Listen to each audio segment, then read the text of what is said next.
We're starting. Okay, this hangout is on air live. So we're on air now, and this is the Mgtow Health and Science broadcast, usually on Zeta's channel, but I'm taking it over for the month. And hello, everybody that's out there. And today I have Shining in, and we're expecting a few more guests. And as usual, they'll pop in and out. And Warhorse is usually a mainstay, and Zeta, and we'd like to see Mgtow Messenger or some of the regular guys, but we'll see who pops in today. And how you doing, Shining? Greetings, everyone. Greetings, Traversable Mgtow. Yeah, we were just talking about the divorce papers, the how to see your child, when you can see your child, how long you have with your child, things like that. And some of them get pretty bizarre, don't they? Some of them are absolutely ridiculous. I mean, the very concepts where you have to go to strange people and they'll collect information of other strange people so they can decide whether you, the father of the children, are allowed to see your own children. It's all very peculiar, and the system doesn't work. Women don't keep to their side, and men don't get any fair say in it, and the courts are just all in it for their career. It's an unworkable system. It's a disaster for families, a disaster for children, disaster for men. Seems to be a playground for the women, though. Yeah, it is a playground for women. That's the bizarre part, but it's all filtered to them. Like I was telling you, I used to just go over to the house and say, "Hey, I'm taking the kids to go get something to eat," and it's her decision. If she wanted to call the police at that point, the police would come and pick me up, and I wouldn't be allowed to take the kids to simple dinner or take them to the playground, or my son liked to skateboard. If I wanted to take him skateboarding and buy him something, it was her decision. And that's the bizarre part. That's we are the fathers. We're supposed to do these things. And if she's having a bad day, she can just so have you put in jail for wanting to see your children. Isn't that bizarre?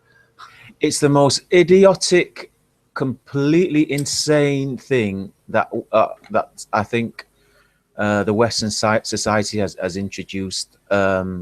It's so hypocritical as well, because their main mantra of family court is that it's for the children are at Yeah, the for center the of every children. decision. But of course, it's Yeah, not. The children suffer greatly. I mean, especially those children that are attached to their fathers. The children get absolutely no say. Even if the children say, "I want to be with my father. I want to live with my father." I've got a video on that. A 13-year-old boy's been physically dragged out of his father's house after wanting to be with his father. yeah, Um, and the fact is, it's double standards. I mean, if the woman does, if the woman abuses a child, or if the woman hits the child, the courts overlook that for some reason. For some reason, it's all focused on anything that the father does. The woman can do no wrong, and it's a system that's literally destroying the very fabric of society. I'm sure yeah. any free thinking person can see that. Yeah, there seems to be a different set of moral rules or ethical rules for men, and women don't have to pay attention to them. And you know what I notice a lot with a lot of men, because you know a lot of men in your personal lives that have to go through this. When they tried to go get the kids unscheduled, it was a point of extraction, monetary extraction. Sometimes, give me money, and I'll let you take the kids. And that always bothered me. It was like you have to pay for your kids to see them, and it was always a monetary. What it boils down to is everything monetary, and there was no real feelings in it after that, and she could never see how that was really hurting the male in that case. And but a lot of guys. This is where we cave. This is where men cave in, and if you're making good money, you can afford pay to see your children. It's a pay to play. And It's the most gynocentric. I think it's the center of all the gynocentrism. And no matter how much money you have, you never have enough. The fact is, Right. if you're a millionaire, they'll take 1 million. If you've got $1,000, they'll take 1,000. And if you've got nothing, you don't get to see your children. And Yeah. it drives men to suicide, drives men into depression, drives men to do things that they would never ever do in any other circumstance. I mean, this is the you're biologically, mentally, spiritually attached to these children. That there's no other bond stronger, earthly bond stronger than father and children. I think a lot of men who have children would absolutely agree with me on that one. Oh, yeah, I agree with that totally. There's no stronger bond in the world, and they use that to hijack and enslave you. It becomes a point of utility extraction and monetary extraction and authority extraction. And that authority thing always bothered me.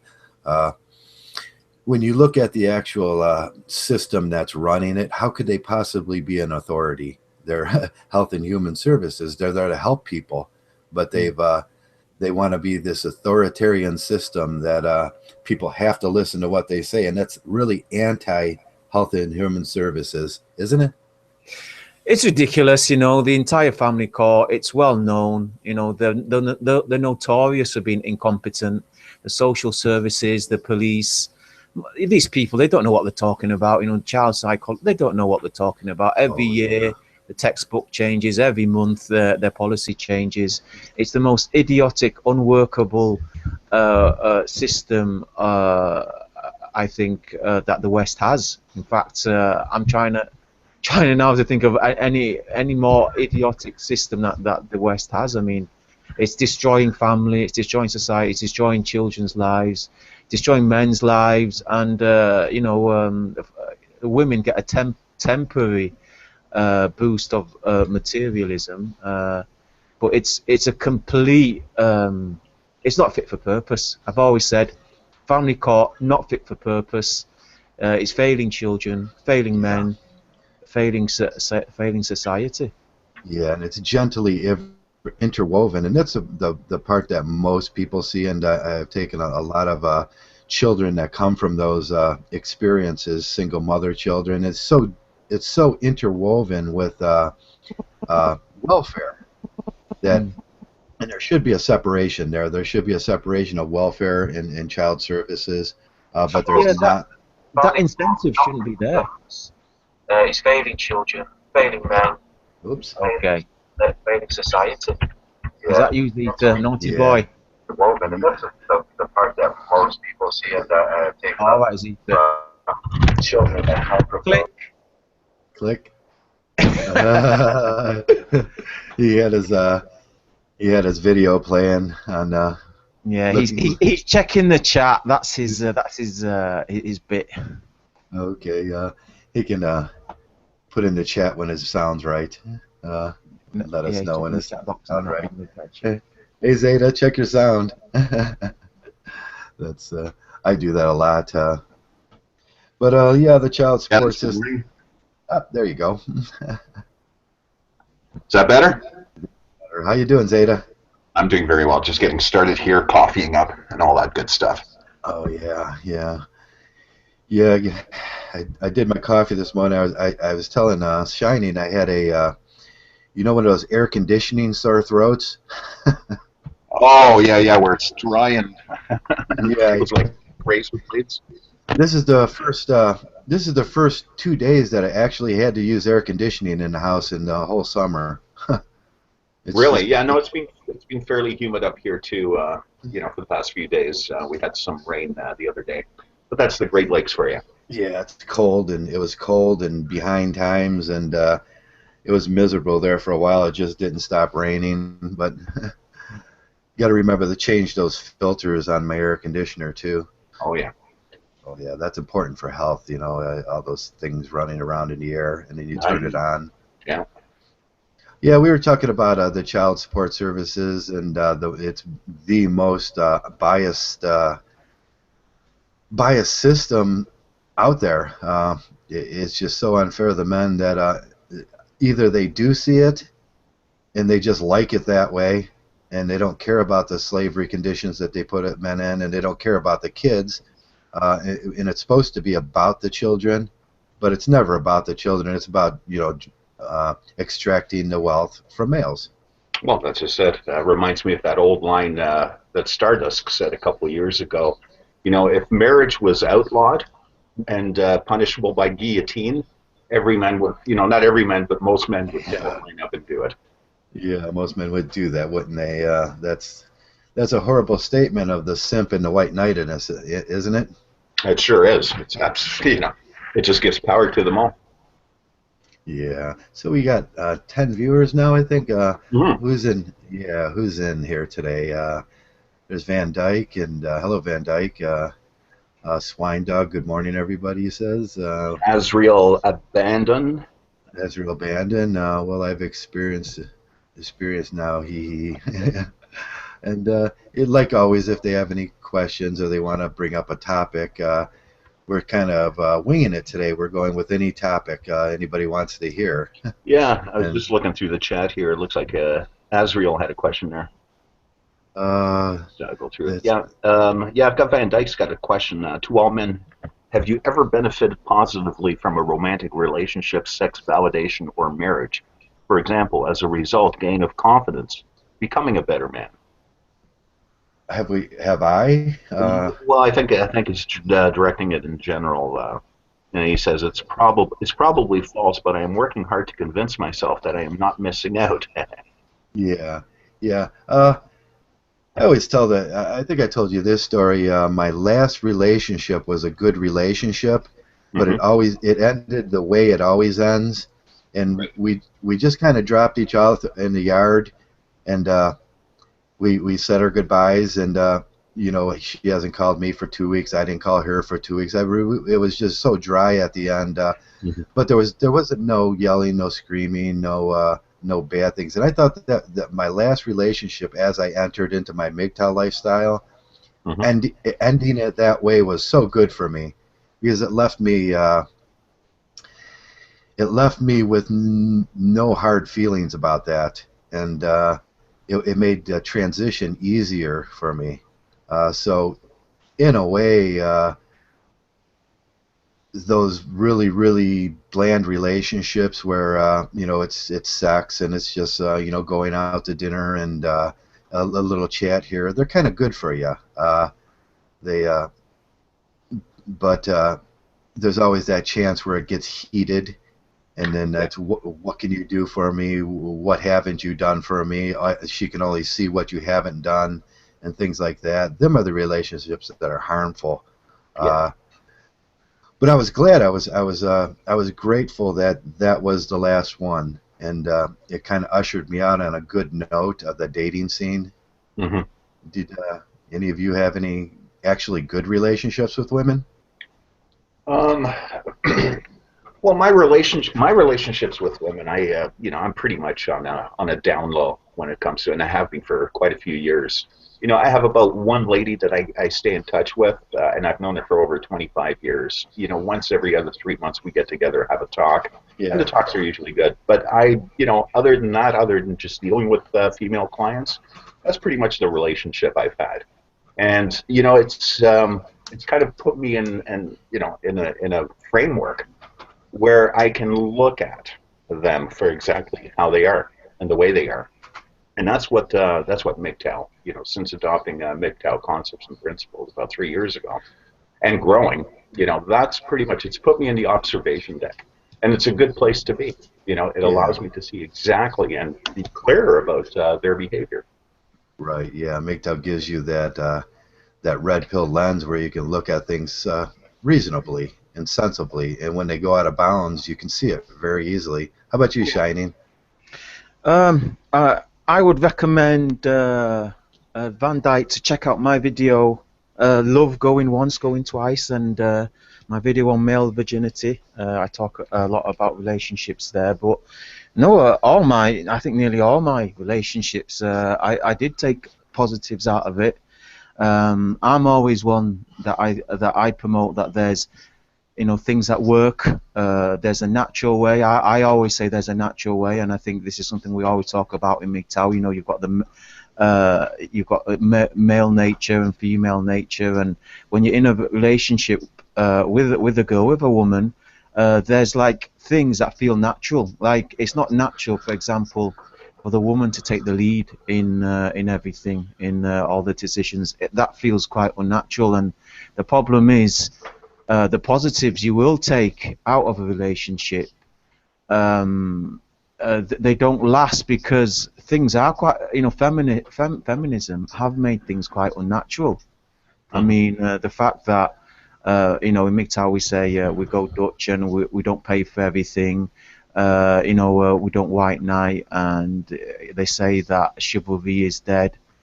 I mean, I think naturally men are quite chivalrous, and the way things are, I think it's completely destroyed that. I mean, if you're chivalrous, the relationship's not going to work, and if you're not chivalrous, it doesn't feel natural. It's a very strange situation for guys, I don't... Mixed messaging. I really think it's mixed messaging, okay?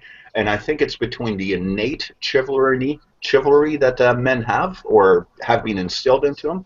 And I would say that this has been an ongoing thing, and maybe, Joe, you can back me up on this one. I'd say it's been in the making for about 40 years. This growing mixed messaging, that guys are... And even more so now, and this is looking at teen guys, young men, and guys in their 20s, loaded with mixed messaging, and I think that's now the cause, and of what's sparking out feminists, giving them a leg up to get things going on their agenda. Yeah, it's not only that as well, but the amount of false allegations and the expectations from women, it's ridiculous. I mean, I sent Mgtow Messenger and Nico a couple of my old messages from my ex, and she was saying, "Oh, I want expensive presents. I want lots of presents. I don't want anything cheap." It's like they're so like entitled. It's like what's happened to women? Well, it's entitled, and it's also a competition, keeping in mind, when it comes to fashion and dressing up, there's a lot of truth when they say it's not necessarily to entice men, but it's more about them competing against other women. And, this is a behavior that I'm, trying to observe. I mean, that's next time I get into a social setting where there are women around, and I don't know when that's going to happen. But that's something I'm going to keep an eye on. Oh, yeah. You ever see when two of them show up with the same dress on? Oh, it's just not a natural situation. It's so strange. I mean, the entire courting and dating, it's so weird. It's like you have to go out with it, you have to be careful. Don't get her pregnant. It's like expectations. I mean, as a man these days, it's like there's so many problems. And then all the stories of like men getting locked up just for being accused of rape. You actually getting investigated for rape is traumatic enough. I mean, that they'll take you down to the station and the policeman will stick his finger up your ass. They'll take swabs. They'll take internal swabs. It's such a humiliation, and fears like this. You're with the woman and you're trying to relax and you're trying to enjoy the day, and you've got all this in the back of your mind. It's a disaster of a situation. Yeah, it is not natural. Yeah, we do the white knight things when we're dating too, and I don't think we can help that. But I always had a different way to look at that with the white knighting situation. I can remember being out with she was very pretty. She was I considered her a 10, and everywhere you went, I had to be the man. I had to be that alpha male, and it would bother her sometimes. And if we were at a coffee shop and some guy tried to hit on her and stuff, I would size up and as you should. As you should. Yeah. As you should. She never understood that. I would tell her that this isn't about you.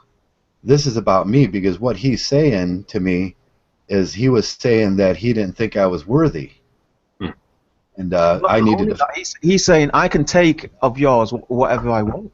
Yeah, that's what the men, and them are the guys we talk about, isn't it? The guys that the PUAs, the simps, the pussy hounds, that cackling hyena, how Barbarossa puts it, that wants to take your place.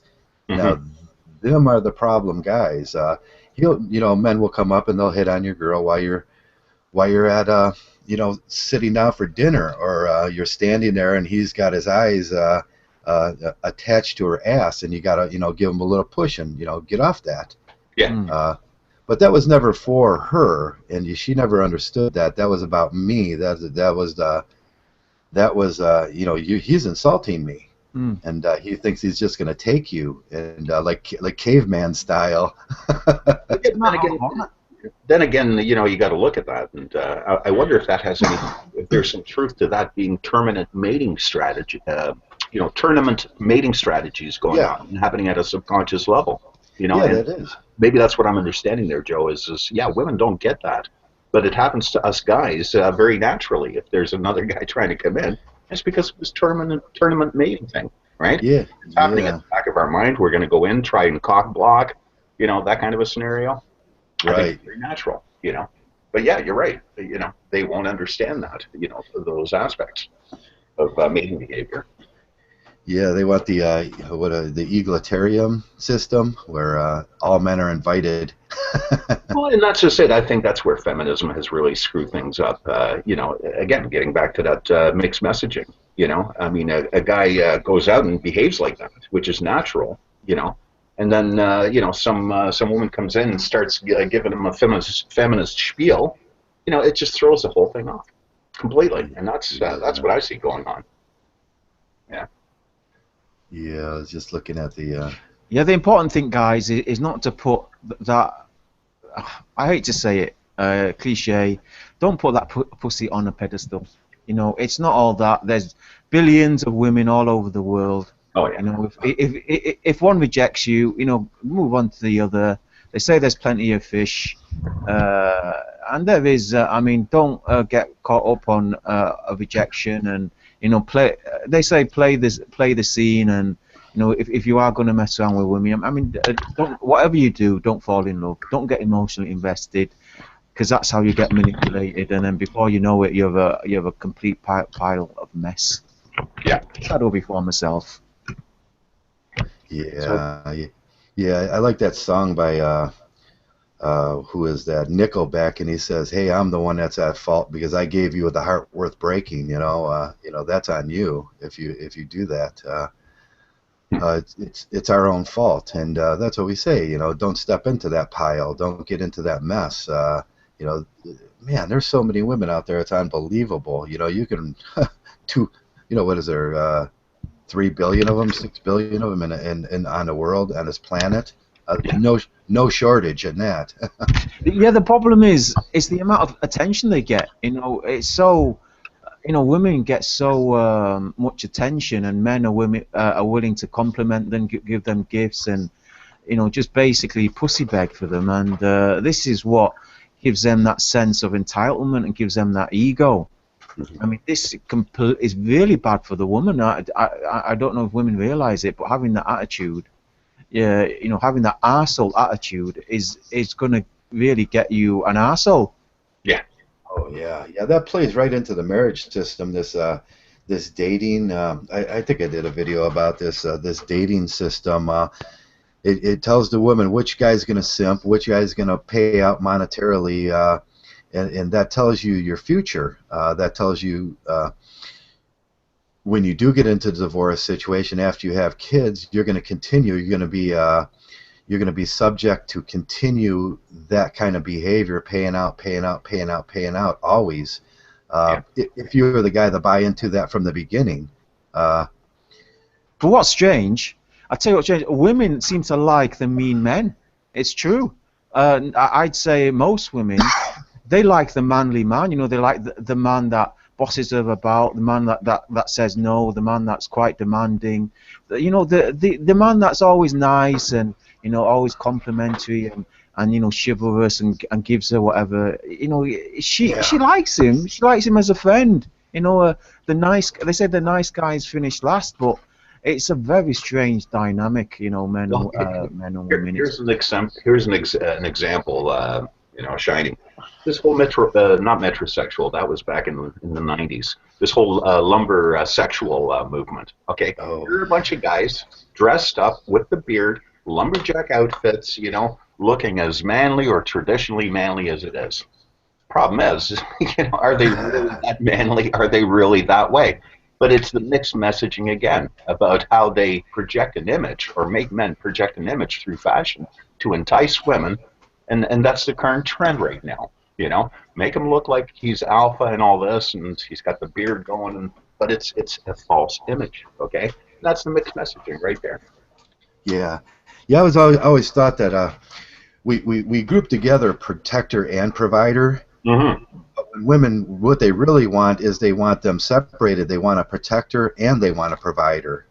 You know, they want that alpha male to protect her, and that goes a lot down the lines of sexual cryptis, where they want the alpha male to protect her all the time, but you know, when she wants to sneak off into the community, she wants to find the provider to provide for the kids, because That's right. they all believe that the community does provide for them, as we can see with the welfare state. The community is the men, and they will provide for them. Well, and you start seeing that kind of a behavior, Joe, you know, just to add in there. You know, if a woman on the sexual market value scale is in the 8, the 9, or the 10 sector, right? This comes back to what Sandman talked about last year, and that's about the female harem, okay? Yeah. And that's interesting that you say that because of that compartmentalization process. You know, in observation, I've known women in the city that I live in that fall in that category where they have a man to be able, you know, one guy to do the providing, one guy to do the protecting, or a group of men to do protecting, and she has dates throughout the week with all those different men. Hence, the harem, right? Yeah. That's another thing that I've said that I've observed, you know, in relation to what you're saying there, Joe. Yeah, it's a funny way they explain it too, and women see it very much different. And I just read an article where it was TFM had provided it, where the woman had said, if you're lucky, you'll get both of those things. You'll get the protector and provider, and they were looking at it from the female point of view. But that in itself is looking for the Nawalt male too, and rarely are men so versatile and well off that they can, you know, be that, because there's something in society that says if you are that alpha male, that big lumbering lunkhead, you know, on the motorcycle, and you know, you got that whole thing going, you're going to be rejected by other men. You're probably not going to do as well in life. Right. And you know, we see the businessmen and everything, and most of the time they're you know, just regular guys. They don't have that alpha male status, that, you know, huge football player type bodies. So that's the female version of Nawalt, isn't it?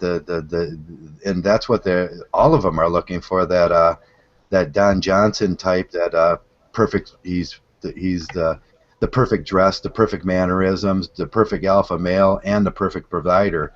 And that's a little unrealistic. It's the Hollywood, you know. When you watch movies, it's so funny sometimes. I say to myself, well, this guy doesn't have a job. He lives in a great apartment. Where does he get his money at? Yeah, exactly. Well, there's also another factor too as well. When you hook up with a girl, okay, you're hooking up with her, but the interesting thing is watch her when she's with her friends, okay? It's not that you're only trying to get her approval, but she's going to her circle of friends, introducing the man that she's with, but there's also an underlying thing about them, or the guy, being accepted within her little herd, right? And if there's something off or something that's not quite right with one of her, you know, one of her gang, you know, it's you know, that's it. It's a dump right there, you know, or a potential dumping if the guy's not accepted by the herd. So there's that aspect too as well, right? I remember those uncomfortable tea-like parties where you had to meet all the girlfriends. Yeah, exactly.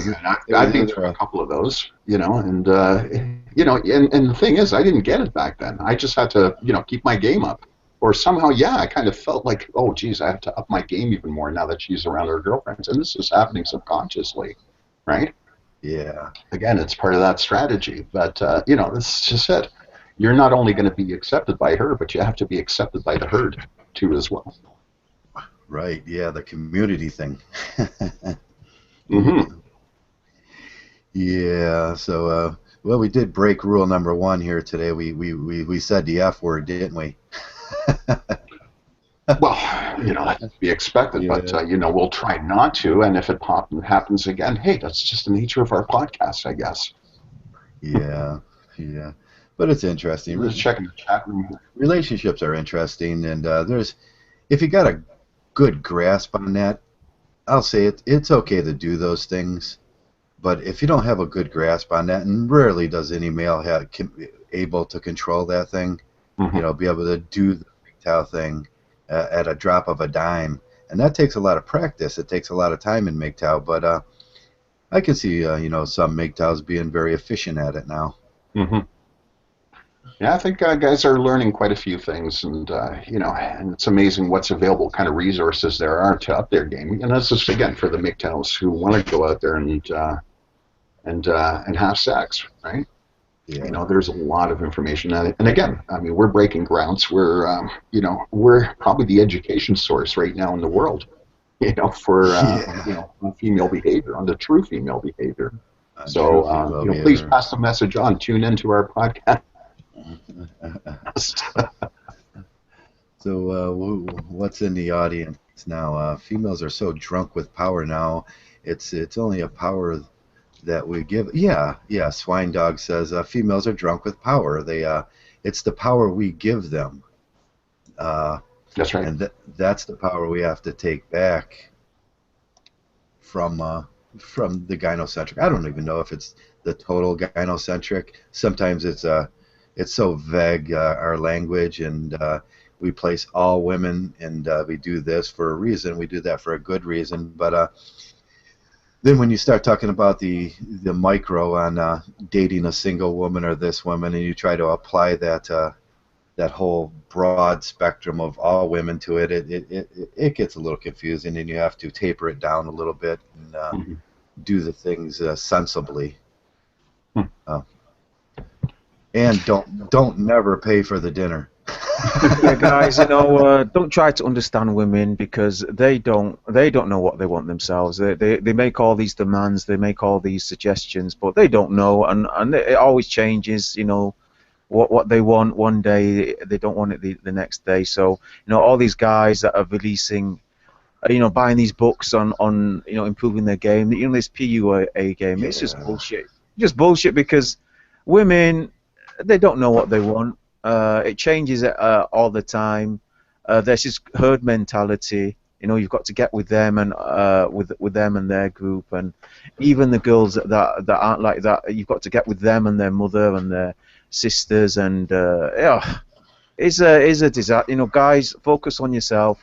Focus what you want. Focus what you need. Be the man, and don't let a woman tell you how a man should be, because she doesn't know. Yeah. Yeah, you're pretty much talking to three guys here that have turned that off in their life too. Uh, we've MGTOW'd and we've turned it off, and I don't do it no more. If I do end up with a woman around, it's a casual relationship where there's no expectation on either part, and I usually come right out and tell them what I am, and be honest about it. There's rules here with being around me, and call them misogynist, call them what you want. It doesn't matter what you call them, and you can call me misogynist. It's just another one of my names. But these are the rules. Break these rules, uh, and you will be ushered out Yeah. immediately. And that's the part that a lot of them do not get, that when it's time to usher you out part. And I do that often in my life. Okay, time for you to leave. And then they look at me like I'm crazy. No, you broke the rules. Yeah. I've got a question here from the chat room from HD Failure. And just so that we don't miss it, this question is: some of the latest videos are very emotive. Perhaps it's me being insensitive or dumb, but what is it about being emotive? The latest videos that are coming out. Okay, emotive in what sense? Yeah, that's. I think we need some clarification. HD, if you can perhaps elaborate on that a little bit more. Emotional, emo. That's sort of an emo term, isn't it? Yeah, yeah. Some of the videos are very emotive.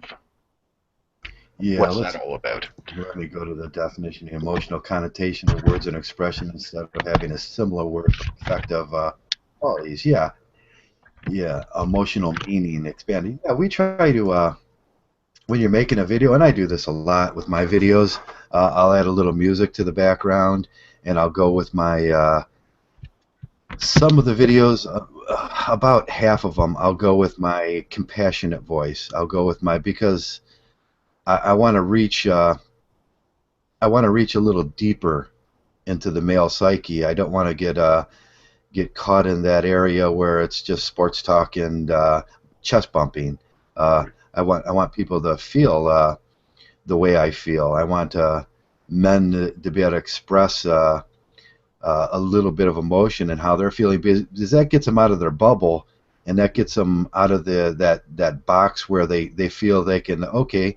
All of a sudden you'll see someone say, you know, I remember this situation with my ex where I was terribly hurt, Mhm. and it gives men permission to because like I say a million times before, we ain't asking permission anymore.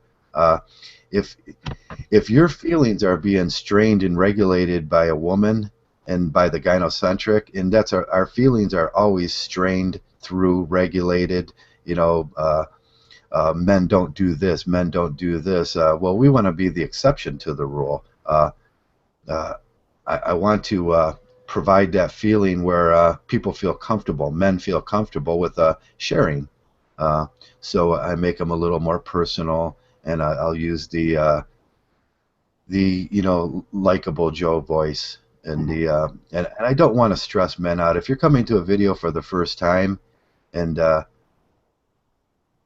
you can't be abrasive on it because you're going to lose half the guys, and if you lose one, he might be in this situation where he's ready to shoot himself. He's ready to go down that alley where he's never going to return again.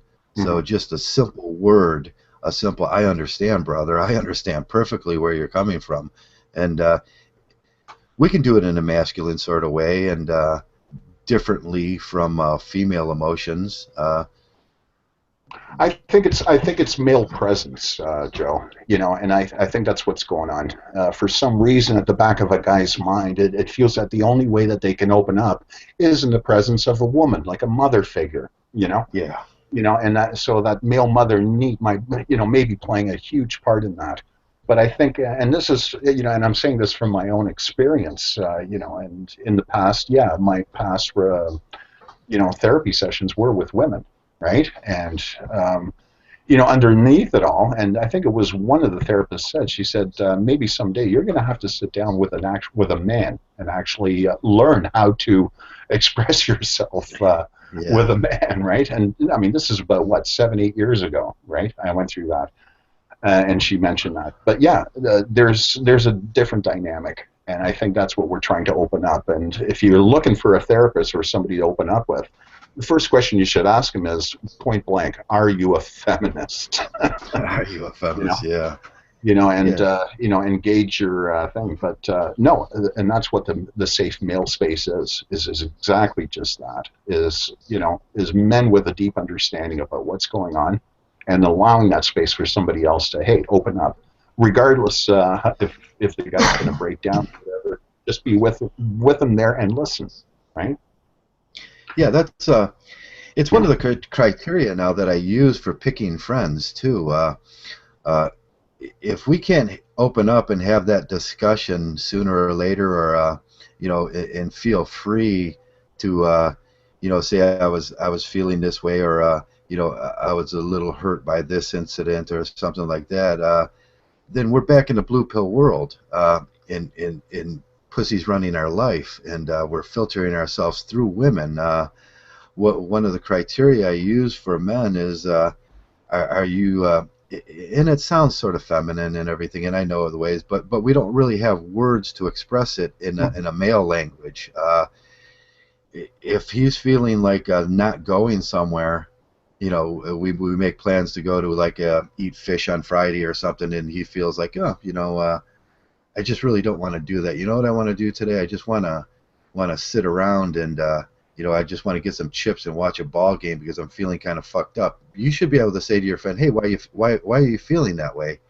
You want to talk about it a little? Yeah. And it'll usually start a long conversation. You never know where it's going to go. You never know what's going to happen. But it's that I'm your buddy and I care thing. Yeah. I want friends that care. I don't want blue pill friends like I used to have that just want me to man up. Yeah. I don't want those friends anymore. I can get bad advice anywhere. I can get bad advice at the bar. Well, and that's what I think Mgtow has opened up the doors, you know, for a new way of looking at manhood and masculinity, you know, and that's what it is. You're absolutely right. Everything has to be filtered through a blue-pilled lens when you're hanging out with your buddies, but you're not being a full man, so to speak, right? You're just there, you know, most of the time you're just putting on the fucking act, right? Yeah. And I think that's what we've done. And I mean, not so much what we've done, but what we continue to do is to break those barriers down, you know, and then we end up with a podcast like this where, hey, you know, anything goes. This is unfiltered as best as we can, I find, and guys are opening up in that sense. And I think that's what's attracting. I mean, look at our chat rooms, look at what we've been accumulating. And that's just a little microcosm of what we got going in the manosphere here, our little podcast. Yeah, and how many of these things roll down into bigger issues too? Not being able to talk to your buddy. How is that gonna? If you need to go to the doctor, and we men do this, we don't go to the doctor. If you don't have that conversation with your friend, and you don't share some of those emotions, you know, if you have something wrong, you're just gonna, as a man, try to live with it. And maybe we get the ideas that maybe it's going to go away. If you talk to a buddy, he's going to say, well, no, Joe, I'm going to come and pick you up tomorrow, and we're going to go see a doctor, and I don't care what it's going to be. I don't care what it's going to cost, or I'll go, well, I can't afford that right now. And he'll go, no, that doesn't matter. We're going to do it. And it opens up, you know, a lot of things. And we talk about mental health, and I don't like to mix mental health with being mentally unhealthy. I think there's a certain portion of Mgtow that we have to talk about one day. There's a separation. There's a divide in there. Mm-hmm. Just because you want to protect your health, your mental health, and your emotional state, and be a happier, loving, caring individual as a man, doesn't mean you're mental. Yeah, exactly. Again, it's semantics, right? Yeah, we confuse these things, and then we get labeled. We get labeled by the gynocentric as being that crazy guy. You know, no.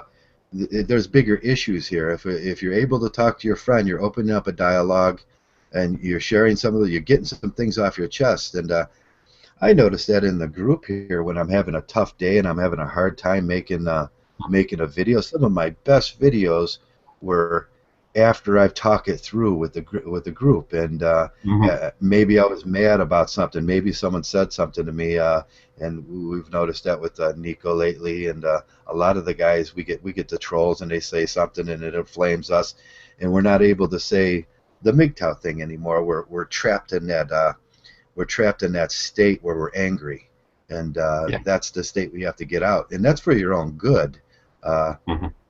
I give the example of, you know, when you're pulling out of that parking lot and someone cuts you off, and you can yell at him for a minute, but if he's 2 miles down the road and you're going the opposite direction and you're still yelling at him, maybe you need to talk to someone, because you're just hurting yourself at that point.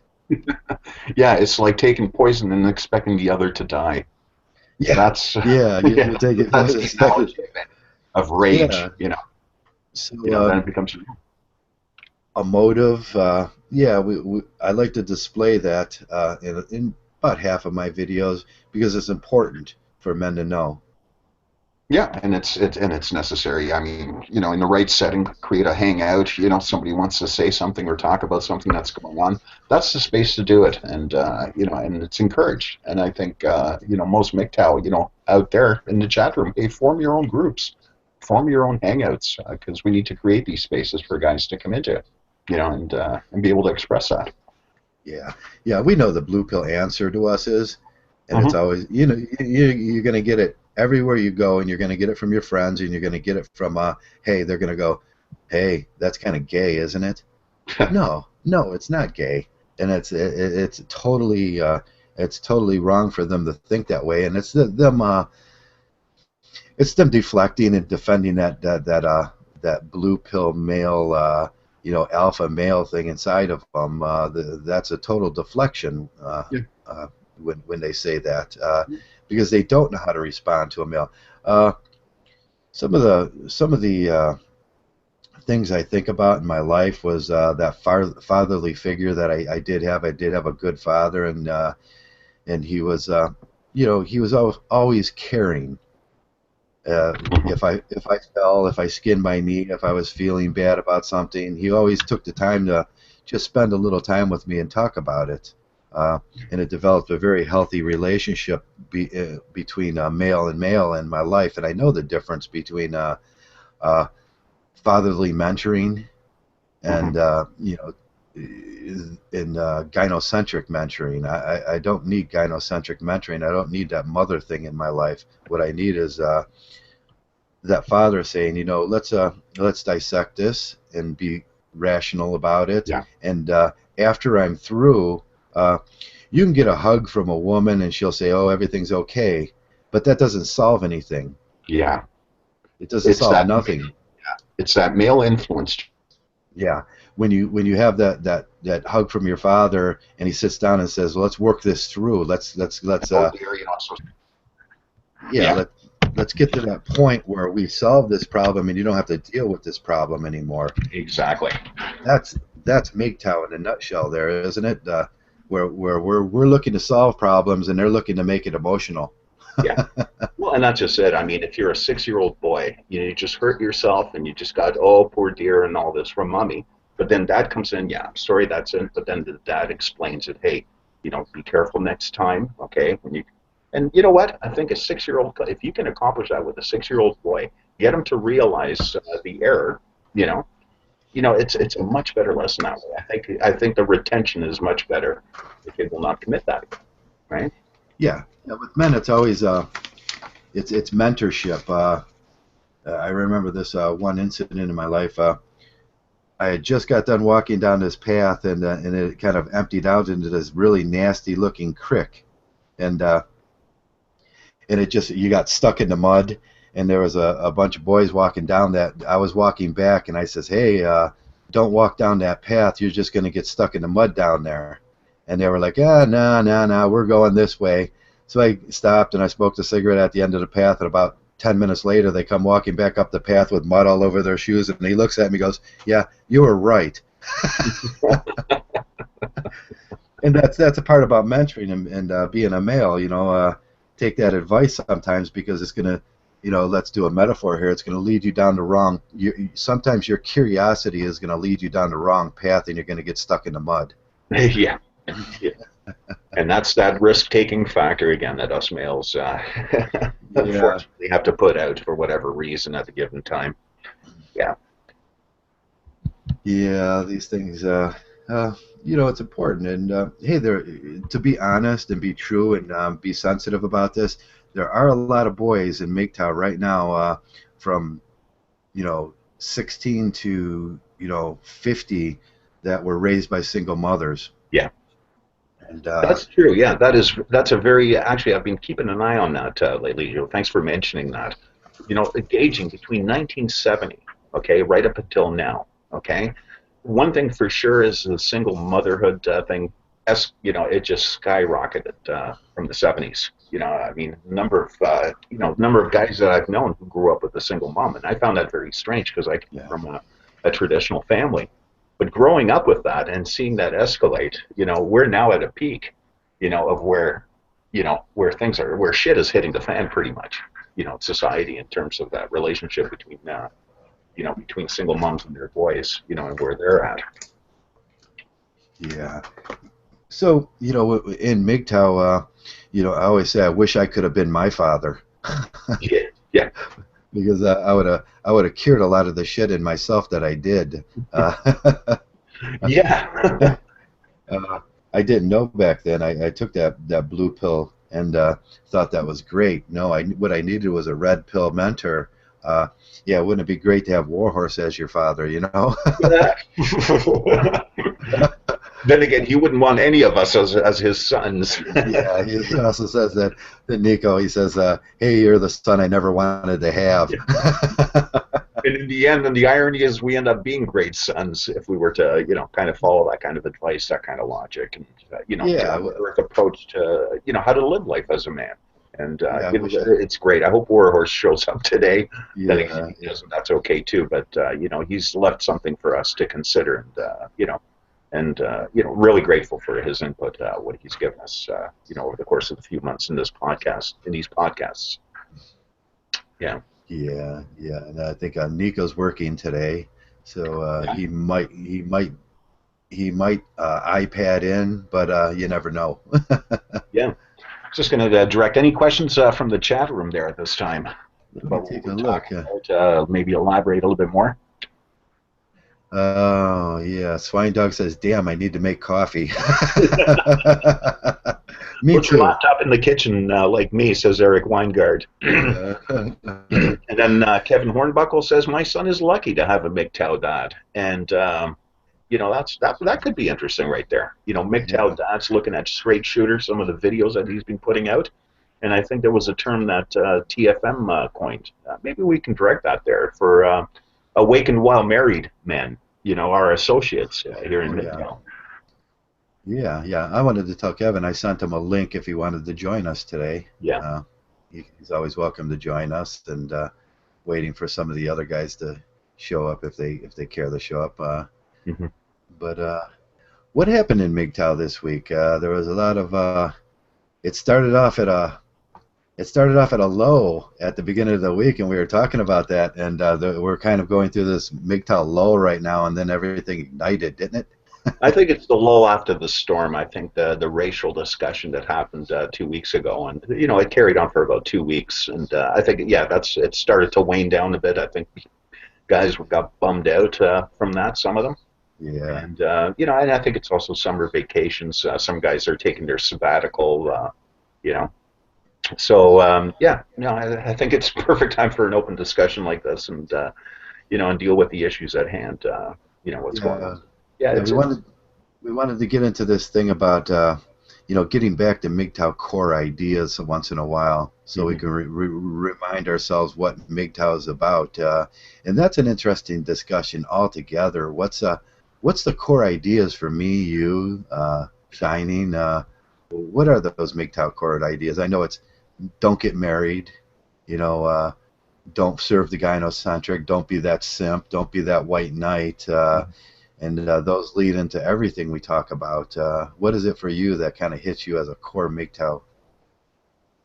Well, my core Mgtow is, it has to start with no relationship, not relationships, but no marriage whatsoever. I mean, that just doesn't. And the funny thing is, and I think I've mentioned it, I had a second wave feminist mom, okay? A coffee shop feminist mom, right?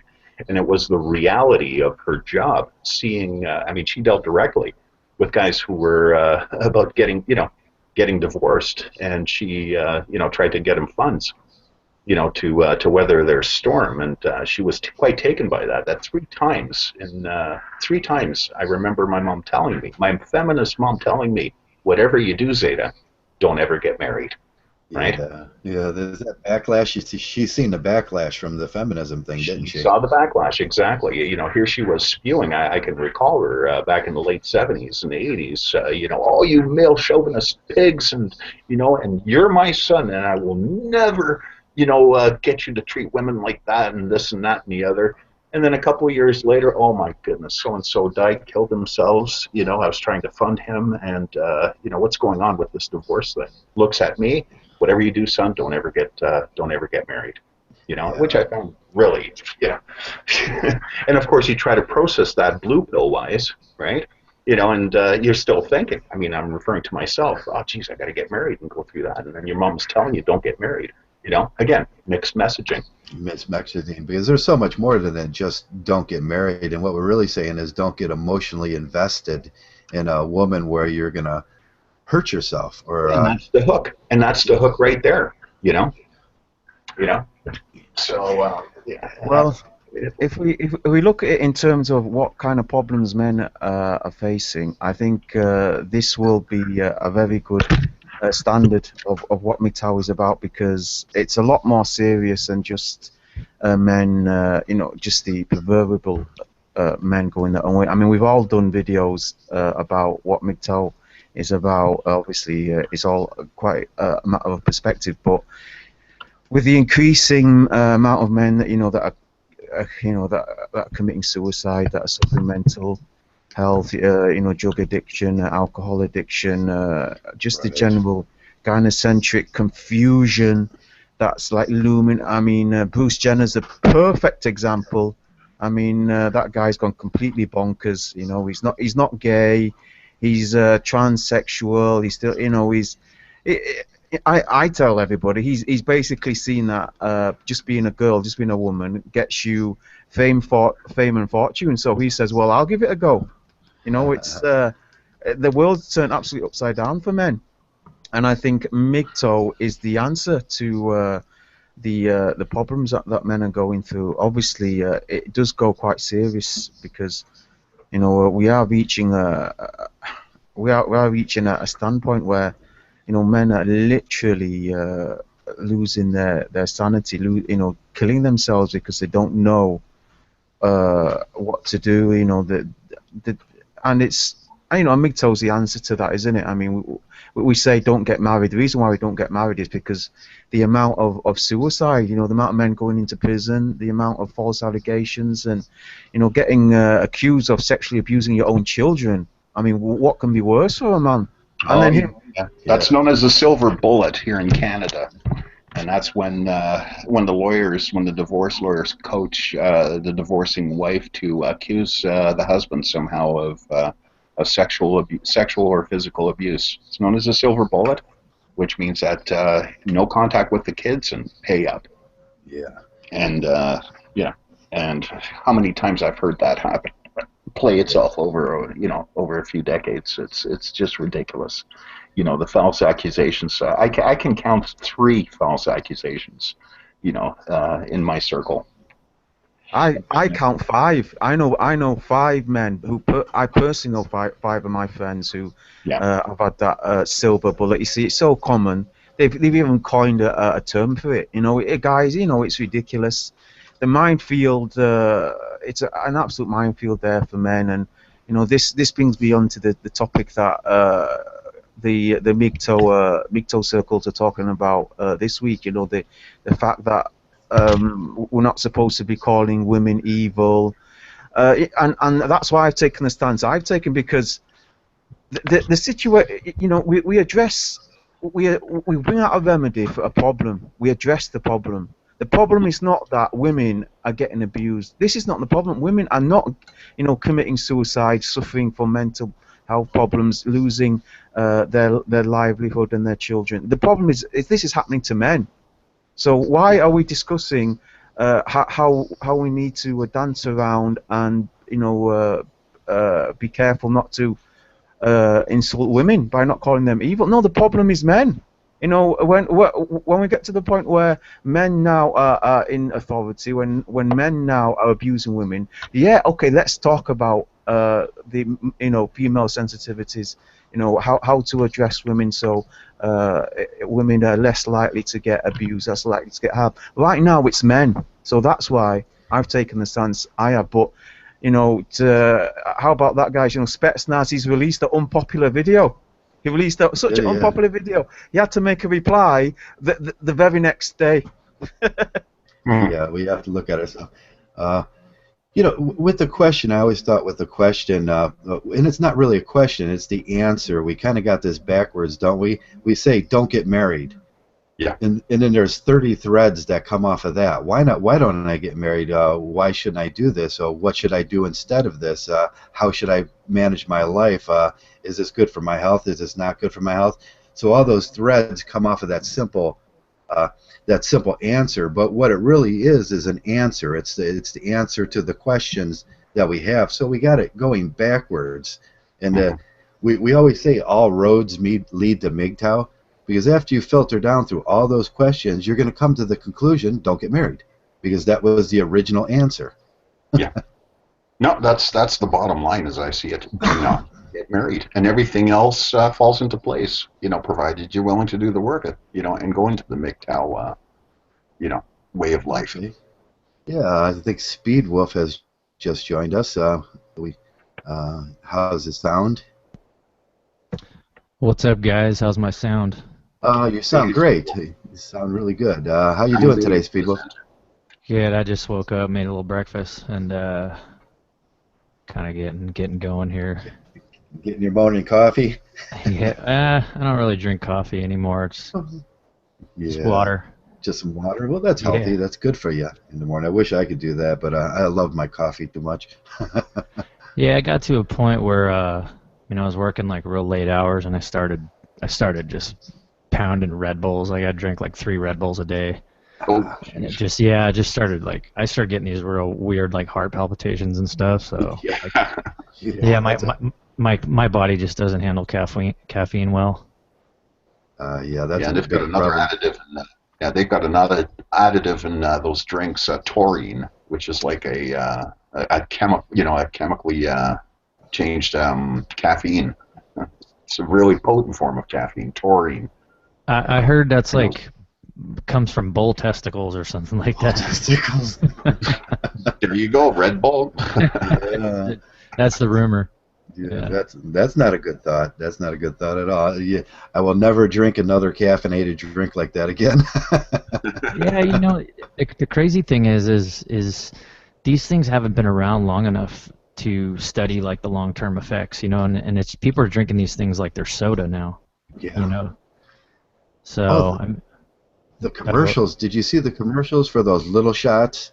This tastes so good. I like to drink 4 or 5 of them a day. That's crazy. I mean, it's just if you just really once I really took the red pill, like I mean, the Mgtow is like the highest level red pill I think you could possibly get, because I'm pretty sure we've all been through every conspiracy theory on the internet, from the banking conspiracies and just all that stuff. And I mean I started looking up on and reading about that stuff probably about 4 years ago, and then I just got to a point where it's like, okay, you know what? I've watched all my friends argue about chemtrails and all this crap, and it's like, okay, say chemtrails are real. It's totally real. Let's just assume it's true. Excuse me. Yeah, go ahead. Sorry, guys. Work called. Yeah, chemtrails. Yeah, and it's like, so say they're totally real. What are you gonna do about it? Complain on Facebook? Like, you know what I mean? Like, so then it's like I kind of just got real burnout with all the conspiracy stuff, and I started really trying to dig into the more psychological aspect of what's going on, and I arrived at Mgtow, and I'm just like, it's just been blowing my mind every single day. You know what I mean? Every new piece of content that gets released, it's like just the light bulbs are going off left and right. Oh yeah. A lot of us started in the NWO kind of circles. I often tell the story of just for entertainment value. I used to believe in the lizard people and Mel's Hole. They say the lizard people crawled up, and that's entertainment. But it's fun to think about those things once in a while. But that'll make it crazy, won't it? I mean, I've got a friend who he's really still way deep into that stuff, and he's got a girlfriend, and I'm like, he's talking about Anunnaki aliens and all this reptile people, and I'm just like, dude, look, this you have to listen to this stuff. And I started sending them links to like Spetsnaz's channel. Oh, I yeah. mean, Spetsnaz is pretty heavy, like for somebody for their first kind of Mgtow introduction, but I'm like, look, you gotta listen to this video on male shame. Like this video hit me probably the hardest out of anything I've ever heard in my life. And I sent him the link, and he's just like, you know, it's weird. I've gotten all my friends that I've grown up with. I have some lifelong friends here in LA, and all the men, the common theme throughout all our lives has been, you know, struggling with women, struggling to meet women, struggling for female acceptance, you know, or having a weird mother-son relationship. And we've all talked about these things all throughout our lives. And when I found this stuff, I'm like, this is it. Like, this is what's been driving us crazy. Yeah. It's this female nature, and, you know, hypergamy, and just your everything you do is based around getting female approval, pretty much. You know? Yeah. Yeah. When you first heard that first Spetsnaz video, we talked about this earlier, and one of the questions were, why do we present it in such an emotive way? And there was a separation. You talked about it a little. As men in that blue pill world, we talk about these things, but we never kind of connect with them because we're so afraid to show that emotion, that yeah, I'm feeling that way too thing. But when you come to Mgtow and you see it, you see real men talking about real problems and rationalizing real problems, not just you know, saying there's some reason, some you know, new world orders out there and trying to crush us. No, that's crazy stuff. You know who's trying to crush us? Other men are trying to crush us. Yeah, and you know, I believe there's a part of me that believes that there is, you know, the state definitely has a vested interest in keeping men chasing women around, you know, trying to fall into that whole tradcon line of thinking, because, you know, they spend money in the process, they stay on the plantation, so then, you know, the IRS gets their taxes, and they get involved in the marriage industry, and then they take out loans for houses, and you know what I mean? It all kind of spirals down from there. So I definitely believe that, I mean, if you look at Japan, you know, the government is shitting bricks over the herbivore men. And so it just tells you right there, the state is definitely paying attention to this type of stuff, because, you know, economically, it's very dangerous. You know, it's creating a very dangerous environment for men to kind of wake up and just opt out. You know, because men are the ones out there doing, you know, building everything and doing all the hard work. And you know, once they lose their plow horses, so to speak, I mean, it's you know, you're going to see some real heavy stuff come down the road. Yeah, in Russia in the early 50s and everything, there was a popular word out there, and it was called queuing. Queuing means getting in line for the bread, getting in line for your job, getting in line for your whatever you want in life or what you want to be in life. The government was going to queue you down that line, and the United States government has that down to they got that down now too. The way your life's going to go. You're going to do this, you're going to get married, you're going to provide for some children, you're going to do this, you're going to be that slave, you're on a plantation, and don't ever try to leave. And Mgtow's in that line, and they're going, no, I'm not in for this queuing. I'm going to find out how to do this a different way, and I'm going to live for myself a little bit. And that's a selfish thing, but once you go through it, you go, oh no, that's not so selfish, is it? It's not selfish to be a Mgtow. It's not selfish to get out of line and try to look at it from a different perspective and not fall into that government queuing. Now, that's where I believe that there is a real conspiracy. It's not even a conspiracy, because it's just the truth. The government wants you to live your life a certain way, go down, but they don't filter in the what happens when you fail thing. And then it's that bridge to nowhere. Here I am standing on the end of that bridge to nowhere. There's the forest. I don't know which way to go. I've failed, and now you're a lesser man for that. You're the broken man. You're the, okay, I want to start this thing over, but I don't want to get back in that line that took me there to begin with, so I can end up here again. You know, I Well, don't. yeah, yeah, you're essentially rejected by society and your peer groups because I've noticed it. Um, I'm going to be 40 this year, and I just had two friends who just got married.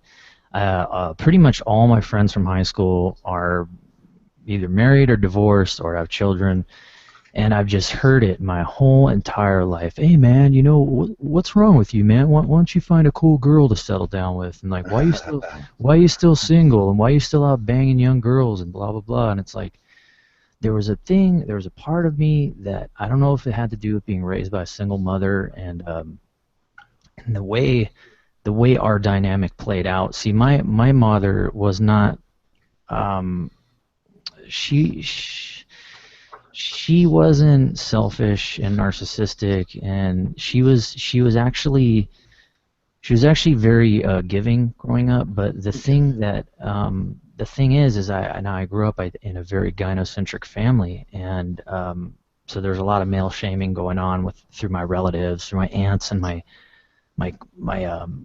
grandparents and stuff, and um, my mom kind of like, it's weird. I went to a therapist and he broke it down and he said, my mom never married my real dad, and she ended up marrying this guy who was totally abusive, and he tried to beat me, and one night, and when she was out, and I ran away. I got out. I climbed out of my screen door or my window screen in my bedroom and ran down the block and got the guy busted and everything. And but after that, after that marriage, she kind of just stopped dating, and I started to notice, like, as I was growing up, the way she treated me, it was very much like almost like a boyfriend or like from what my Oh therapist yeah, said, a surrogate husband.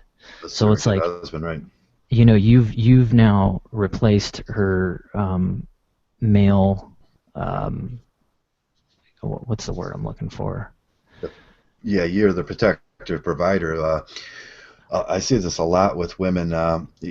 Once they decide not to go down that path of Mm, being with men, because we've seen how damaging bringing other men into the house is, and how damaged it is to the boys. But mm, who's going to replace that? You know who's going to replace that? The son's going to replace that. You're the new man of the house.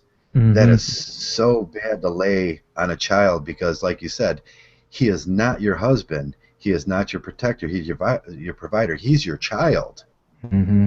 Yeah, And and the things that, like, I mean, the things she would tell me, like, it's like, these aren't things that a kid should be hearing. But when you're a kid, you just think that that's the way it's supposed to be. So I just, I listened, but now, as I got older, I'm like, God, like, I shouldn't have heard some of those things. That definitely affected me.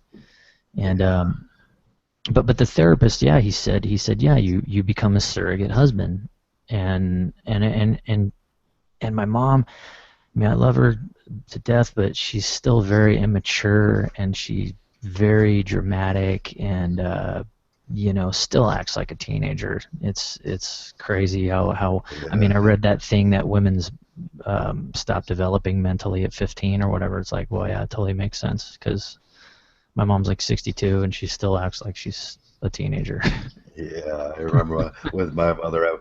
I went to a party once, and I'm looking over. Everybody's whooping it up. Everybody's hands in the air. There's a great song playing on the stereo that's down in this bar thing was pit where we were at, and Yeah. I look over, and there's my mother in the middle of the group smoking a joint with the guys.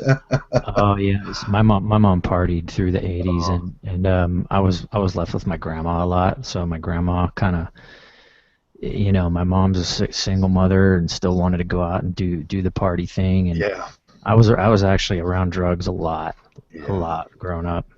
Yeah, that was so common in that era, especially guys, from your age up to my age, the 70s and the 60s. The children of the 70s and 60s, they were a little different, the parents, weren't they? Mm, yeah, Yeah, I mean now it's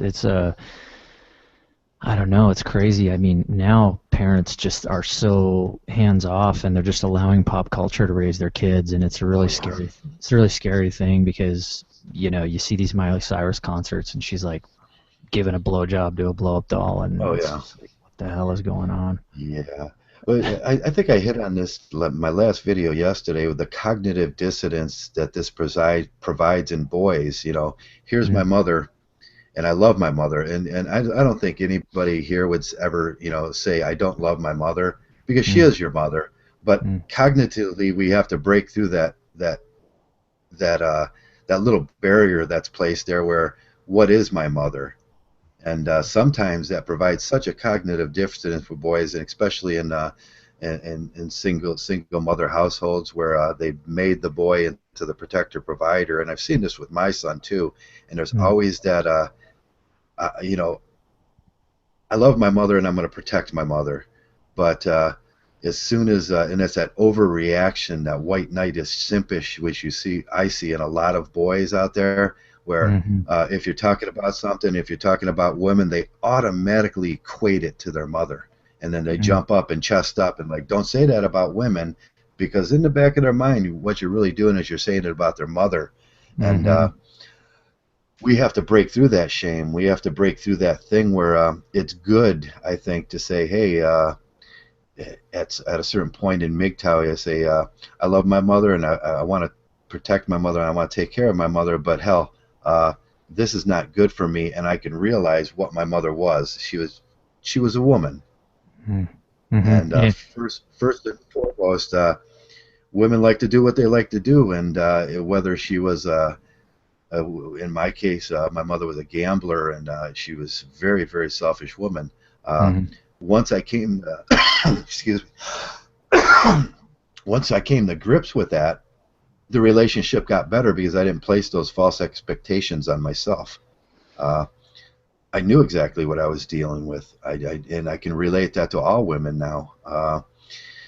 There is no longer that cognitive dissonance where I'm struggling in my brain to put these things together and try to make them work out in life. And what I really do is I project this onto the next girl, and mm.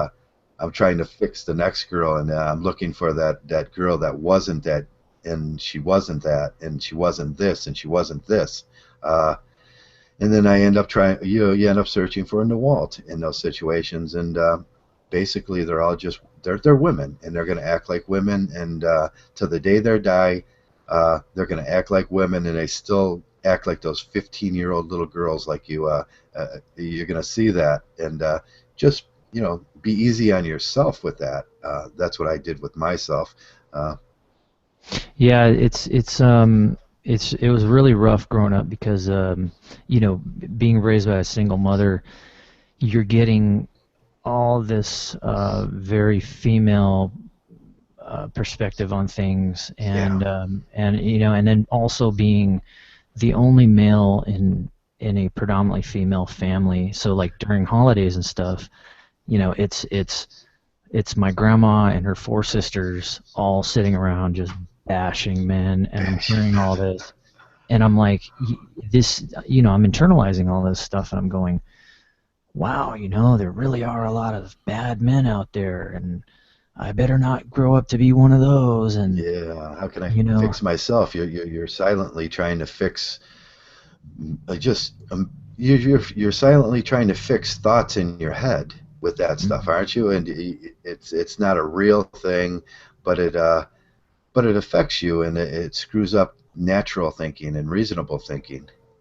yeah, and another thing as far as cognitive dissonance goes, I'm getting that side of it, and then when it's just me and my mom, I'm getting the Oh, deal. You need to treat women with respect, speech, and you need to protect them, and you need to be a good guy, and basically be a white knight. And I'm growing up hearing all this, and so yeah, so during my teens, that's what I thought, I was supposed to do. Is like, all right, so I'm just gonna respect girls, and I'm gonna let them do their thing, and basically through my teens and early 20s, I just got completely walked all over, yeah. and and then eventually, I started to break out of that line of thinking, and I've seen what my male friends are doing. My male friends are like doing the exact opposite. They're like all getting laid, and it's like, well, wait a minute, like you're not supposed to treat them nice. If you get what you know what I mean, and so all my my male friends are like telling me complete opposite. Nah, man, you gotta be a player, and you just gotta disrespect them, and they'll want you, and just ignore them, and don't give them the time of day, and you'll be and I'm just so that's as far as cognitive dissonance goes. I'm gonna hold these two different beliefs, and I'm like, all right, well, which one is right? You know what I mean? Yeah, I think MGTOW's about as close to right as we're getting, and we're developing that too. We're not just laying back and saying this is right, this is right. All the threads that come off of our thoughts in here, it could change, and we can say, oh well, this is a little more right, the way we think about things. But it always goes back to that risk factor and be careful and start loving yourself thing. Uh, uh, care about yourself as a man, and that's health. Take care of your health, and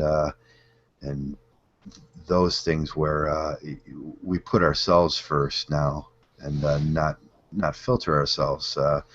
But it goes back to that original question, or the original answer. We were talking about that earlier. The original answer is that's giving is don't get married, and that's an answer to the questions, and then it threads out from there. There's a lot. Yeah, there's a lot in Mgtow. Once you get that don't get married or don't date, or however you do it, there's a million ways to do it. There's a million ways to Mgtow. Yeah, it's to me right now.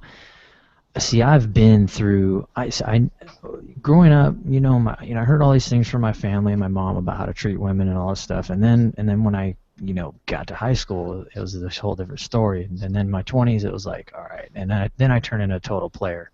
Like I've had plenty of women, and I've dated, and I've had plenty of sex, and it still was not fulfilling to me. I mean, I've had some pretty good-looking women, and all my friends were always,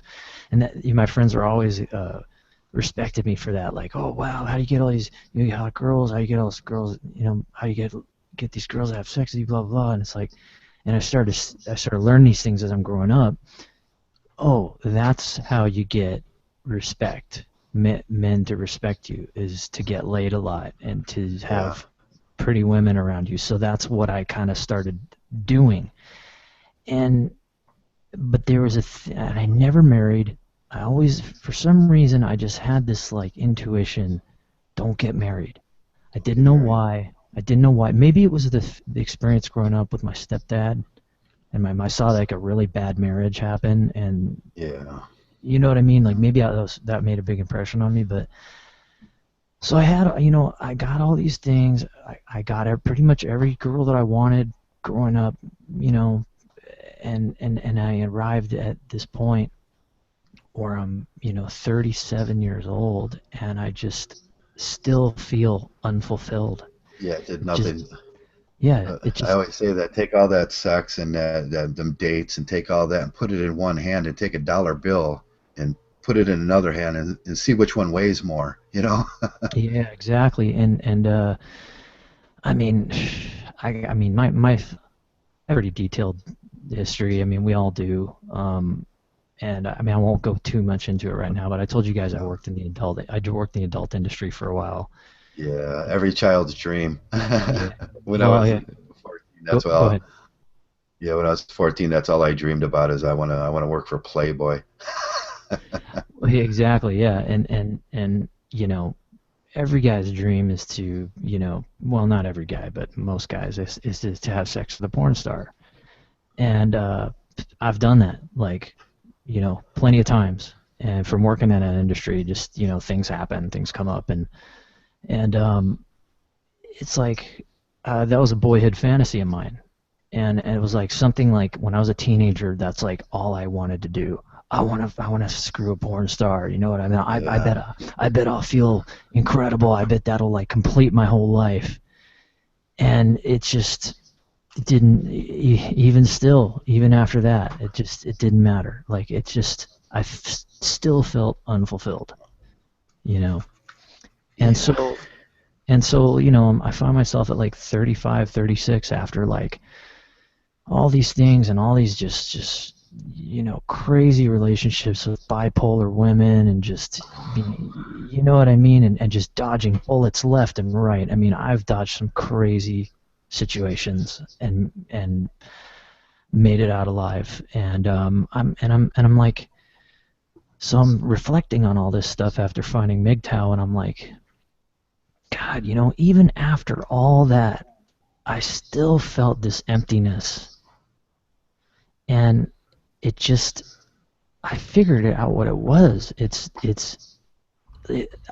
this lack of self-love, basically. You know what I mean? Everything I Yeah. did was designed to fulfill some sort of false image of myself. Like, what'll my friends think?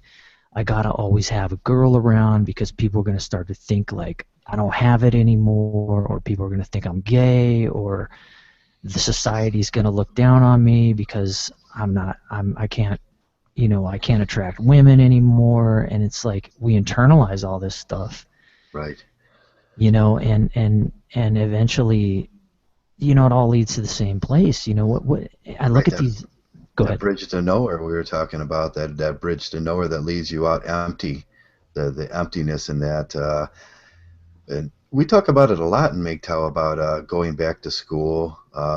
You know, and if you're not going back to school, and college is a feminist dominated area, but Mm. with the internet now, we can go back and take classes uh, and learn something new, learn something about ourselves. And then at this point in Mgtow, uh, I find it a lot, even with myself. What did I want to be? What really turned me on as a kid? What was that project that I was always working on in the garage? What made me? I'm Yeah, reading it. before women got in the way and just derailed Yeah, that whole entire plan. yeah. What was that dream that thing that I was really good at? And we can do that now. We can go back. I just started a course. I just signed away for it, and I'm 53 years old, and there's no there's no godly reason where I should want to go take a course, but I just sent away yesterday and ordered it. It's an online course on project management, just because I Mhm. wanted to learn about project management, uh, and I could do that now. And it has nothing to do with women. It has nothing to do with the gynocentric. It's just me wanting to be a better manager in my life. Uh, Yeah, I'll tell you what schools aren't feminist dominated. Go to a trade school. oh yeah, Yeah. I took a locksmithing course and I got certified in locksmithing, and all those trades are not definitely not female dominated. It's all the academia like that oh is totally feminist controlled, and it's a total indoctrination center. The colleges nowadays are just scary. They're It's a so scary scary. place to be. I know it's gender studies. They went from 101 to 806 now. They turned it up that much in schools. The soft sciences and sociology and arts and all that. Mm. We talk about that a lot. There's one thing, if you're going to go into arts, there's one thing you have to be to do that, and that's talented. You have to Mhm. either play an instrument, Mhm. understand music very well, be able to paint a picture, be able to do that. If you can't do that, uh, let's think about something more in the trade school line. That's what I did in my life. Most of my life, I was an electrician, an electrical mechanical technician, uh, Mhm. and it paid off. But that was the blue pill thing. That was what I did because that's what made money. Uh, that's what Dad told me to be. It was being the plumber, being the electrician, being the guy that lays the cement on the driveway, having that skill. Uh, Mhm. that skill that pays. And trade schools, God, I remember I was just thinking about my first electronics class. It was the basic house electronics, residential electronics. residential electric, and then from there it goes to machine electrics and motors and stuff like that, and then it broadens out to 100 million different things. But in that class there was one woman, and she walked out after 2 days. Yeah, not surprised. No, yeah, so it just left the guys to do these. We're the builders of the houses. We're the builders of society. We're the builders of the the buildings, the bridges, the airplanes, everything. Everything goes through us, and uh, that's what Uncle Sam wants us to be. Oh yeah, because then Uncle Sam knows that the infrastructure is not going to get built by women, no matter how much they want to claim equality and scream about they're just as strong and just as able-bodied as men. Yeah, I mean, the statistics don't lie. The women don't want to do that work. no, they don't want to do that work, and they've even gone as far as I say this a lot in my videos. I spent about 12 years in school learning that, which I equate to a doctorate in maintenance. Mm-hmm. And you know how much that doctorate in maintenance pays? Uh, when I first got out of the EMT class, and it's the college class to learn more about relating electronics with mechanical devices, switches and how to make little things work. Mm-hmm. They said it was going to pay $120,000 a year, but the reality of it is it's filtered through the gynocentric, and there's 3 tiers of gynocentric above that, and you'll be lucky if you make $50,000 a year. Jeez. You got a female engineer, and then you're holding up the female office worker that uh, when you go into these situations with the government and you're looking at a contract or something like that, you look above and there's always the fast track female engineer that's going to give you the stats on all the equipment, and I don't need the stats, and most of the time they were wrong anyways. So Mm-hmm. there's this filtering of everything we are. The bottom line is the guy that puts in the air conditioner is the guy that's actually going to do the work, but Mm-hmm. women have figured out how to even siphon that off of us. You need someone to write up an order for the air conditioner, and you don't really need that, but that's their job, Yeah, they're always in these clerical positions and these this bureaucratic layer of whatever company Right. you're in. You know what I mean? It just creating red tape and just making Paperwork. just make work jobs. You know what I mean? And Yeah, I like to call them lighter than air jobs. exactly. Yeah, we see this in the GSA, the General Service Administration, a lot. They have those become an engineer, fast track, and they think it's a STEM job, but it's not really a STEM job. Who's doing the STEM job is the electrician and the guy putting in the wall, fixing the wall, fixing the air conditioner, or replacing the air conditioner. That's the guy that's actually got to do the math. That's the guy that's got to do all the science on it, and it's just hijacked. Masculinity's been hijacked, and we talk about that all the time here. Masculinity's been just flat out hijacked from the top of our government down to the lowest marriage system. It's been hijacked. Mm. I hate to be political, but I just noticed that since Obama's been in office, it's just gotten worse with the gynocentrism. Because I'm not. He gets on the microphone and he starts talking about the gender pay gap, and then it's like that just spirals all downhill from there. You know what I mean? Because it's like, oh, yeah, because women hear that and they don't go and do the research and understand the numbers behind it and realize it's total bullshit. They just hear what he says and it's like, see, women are paid less. And that's where they that's where they stop. Women are all about sound bites. Yeah. And when most people, not just women, but most people are, they're too lazy to do the thinking. They're too lazy to do the research. They just want to read the headline or hear the sound bite, and then that's it. They just, they internalize it, and now that's fact. Yeah, yeah. What's so that's so damaging to the presidency of this country. When Ben Franklin had a great has a great speech out there, and when after he went to talk to the French. Hmm. And one thing that Ben Franklin noticed is that the women were standing behind him and whispering in their ear. And when he said to Thomas Jefferson, he said this great little line, and I can't remember how I'll paraphrase it. He says, "I'm glad we don't have that problem here in the United States." Mm-hmm. Yeah, it's like they're And they're puppet now, masters, It's just like they've got their hand up the guy's ass, and they're just using him like a sock puppet. yeah, now we look at Obama, and guess who's whispering in his ear? Valerie Jarrett or his Yeah, wife. Yeah. yeah, the what do you call that? She's just the gynocentric whispering in the ear of the male and telling them what they want, what they do, and he's responding like a simp, isn't he? Hmm.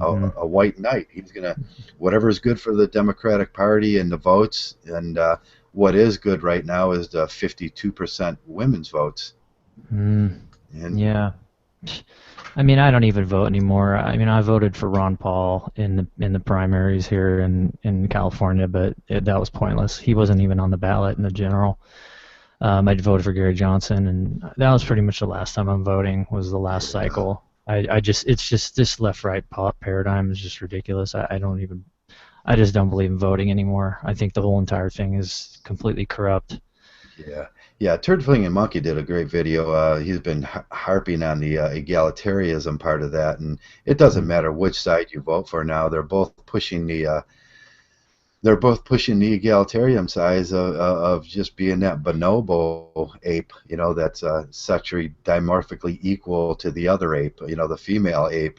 They just want to be, they want this, there's this false equality of outcome that's out there, and it's totally bad for our society. And both sides are doing it.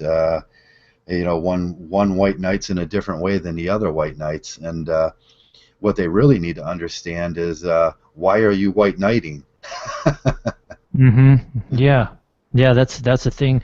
It really, I mean, once you really step out of the matrix, and it didn't. I hate to use that analogy because it's totally overused, but it's the Yeah, best one. It's the best one there is. I it is the mean, best one, isn't it? Until somebody comes up with another one, that's the way we pose the question. Go ahead.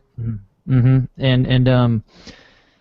And I look at all the gynocentrism, and it's like, this is the matrix. This is the real matrix because all roads lead to gynocentrism. Yeah, Everything you do as a man leads to female approval, approval by the rest of society, which is totally gynocentric, which wants the men to follow that tradcon line of thinking and take that life path and work hard and find a good woman and raise a family. And it's like that model is just outdated. We're in a different world now. You know what I mean? I mean, some people make it work, and yeah, I still have. I think I have one friend who's still married since high school, and um, he's got kids, and they've never split up. But I've got friends that are on their second and third marriages, and I've got friends yeah. that they're totally estranged from their children, and it's like I look and I was just like, geez, man, I totally dodged so many bullets, and Oh, I, yeah. I go ahead. Yeah, I was thinking that you want to get back to what you started talking about earlier about health, men's health, and you say you drink water in the morning. Oh Uh, yeah, I was sorry, I forgot there was a health and science hangout, man. yeah, Getting yeah, off the subject. yeah. No, we're not off the subject. This is where it goes. We want to beat it right down to the last question. Well, yeah, I mean, if you take it to its end game, all this everything about Mgtow is about your whose dog is that? That's my There. dog. All right. He's a pest sometimes. Um, it is about mental health. you know, at the very end game of it all. And I'm finding personally, I have gone through this total like reevaluation of everything I was doing, and I've cut out you know, women. I've cut out you know, I was even, you know, I mean, going to the gym is healthy, and Yeah. I completely like endorse getting in shape and taking care of your body and stuff. But it has to have, yeah, the motivation has to come from the right place. You know, Right. I know a lot of guys are in the gym because they just want to build their bodies up so they can get more chicks and impress Yeah. women. Yeah. And I even found myself doing that. I'm going, you know, I'm looking around and I'm going, what are my motivations for being here? You know, it's not about women anymore. It's about health and longevity and you know, mental health. And you know, as guys get older, you know, your testosterone drops like 1% every Yeah. year after 30. And so, you know, you have to do these things to kind of keep your testosterone from depleting. And you know, running and, you know, lifting weights is good, you know, but it has to be for the right reasons. I mean, a lot of guys are doing all these things because, you know, they feel like, you know, I have to look good because people will take me more seriously if I have big muscles, and I'll go farther in life if I'm in good shape. And I see it a lot here because I grew up in LA, and I've grown up, you know, I was born in Hollywood, and everybody wants to be an actor, and I see all these Yeah. guys in the gym are loaded to the gills with steroids. I mean, they're Oh, just yeah. like, everybody's on juice. And it's like, geez, man, the price people pay. I mean, that stuff just destroys your internal organs. Yeah, And you gotta untangle those things when you get older. What you've done to you, the risks that you were willing to take uh, when you were young, you know, get the girl to be the alpha male. But now, and you're at the right age now to start thinking about your late 50s and even your 50s and 40s, about, you know, doing this for yourself. Me and Zeta have been going through this. Yeah. We both started just recently taking the aspartic acid, and I just finished that today, Zeta. Oh, really? How's Yeah. it worked out for you out there?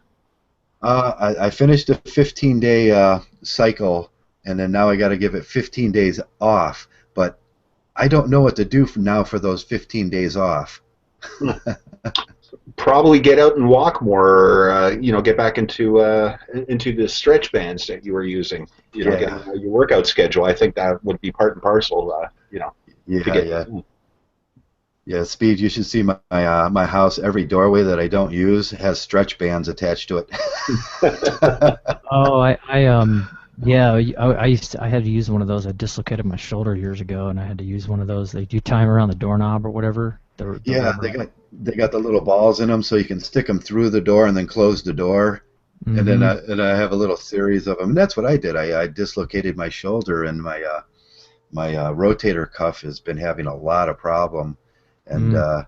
with modern healthcare, I don't know if I want to go in and have it surgically repaired, or I want to continue just trying to repair it myself naturally. Uh, How did you dislocate it? I fell. So, did you have to go get it reset?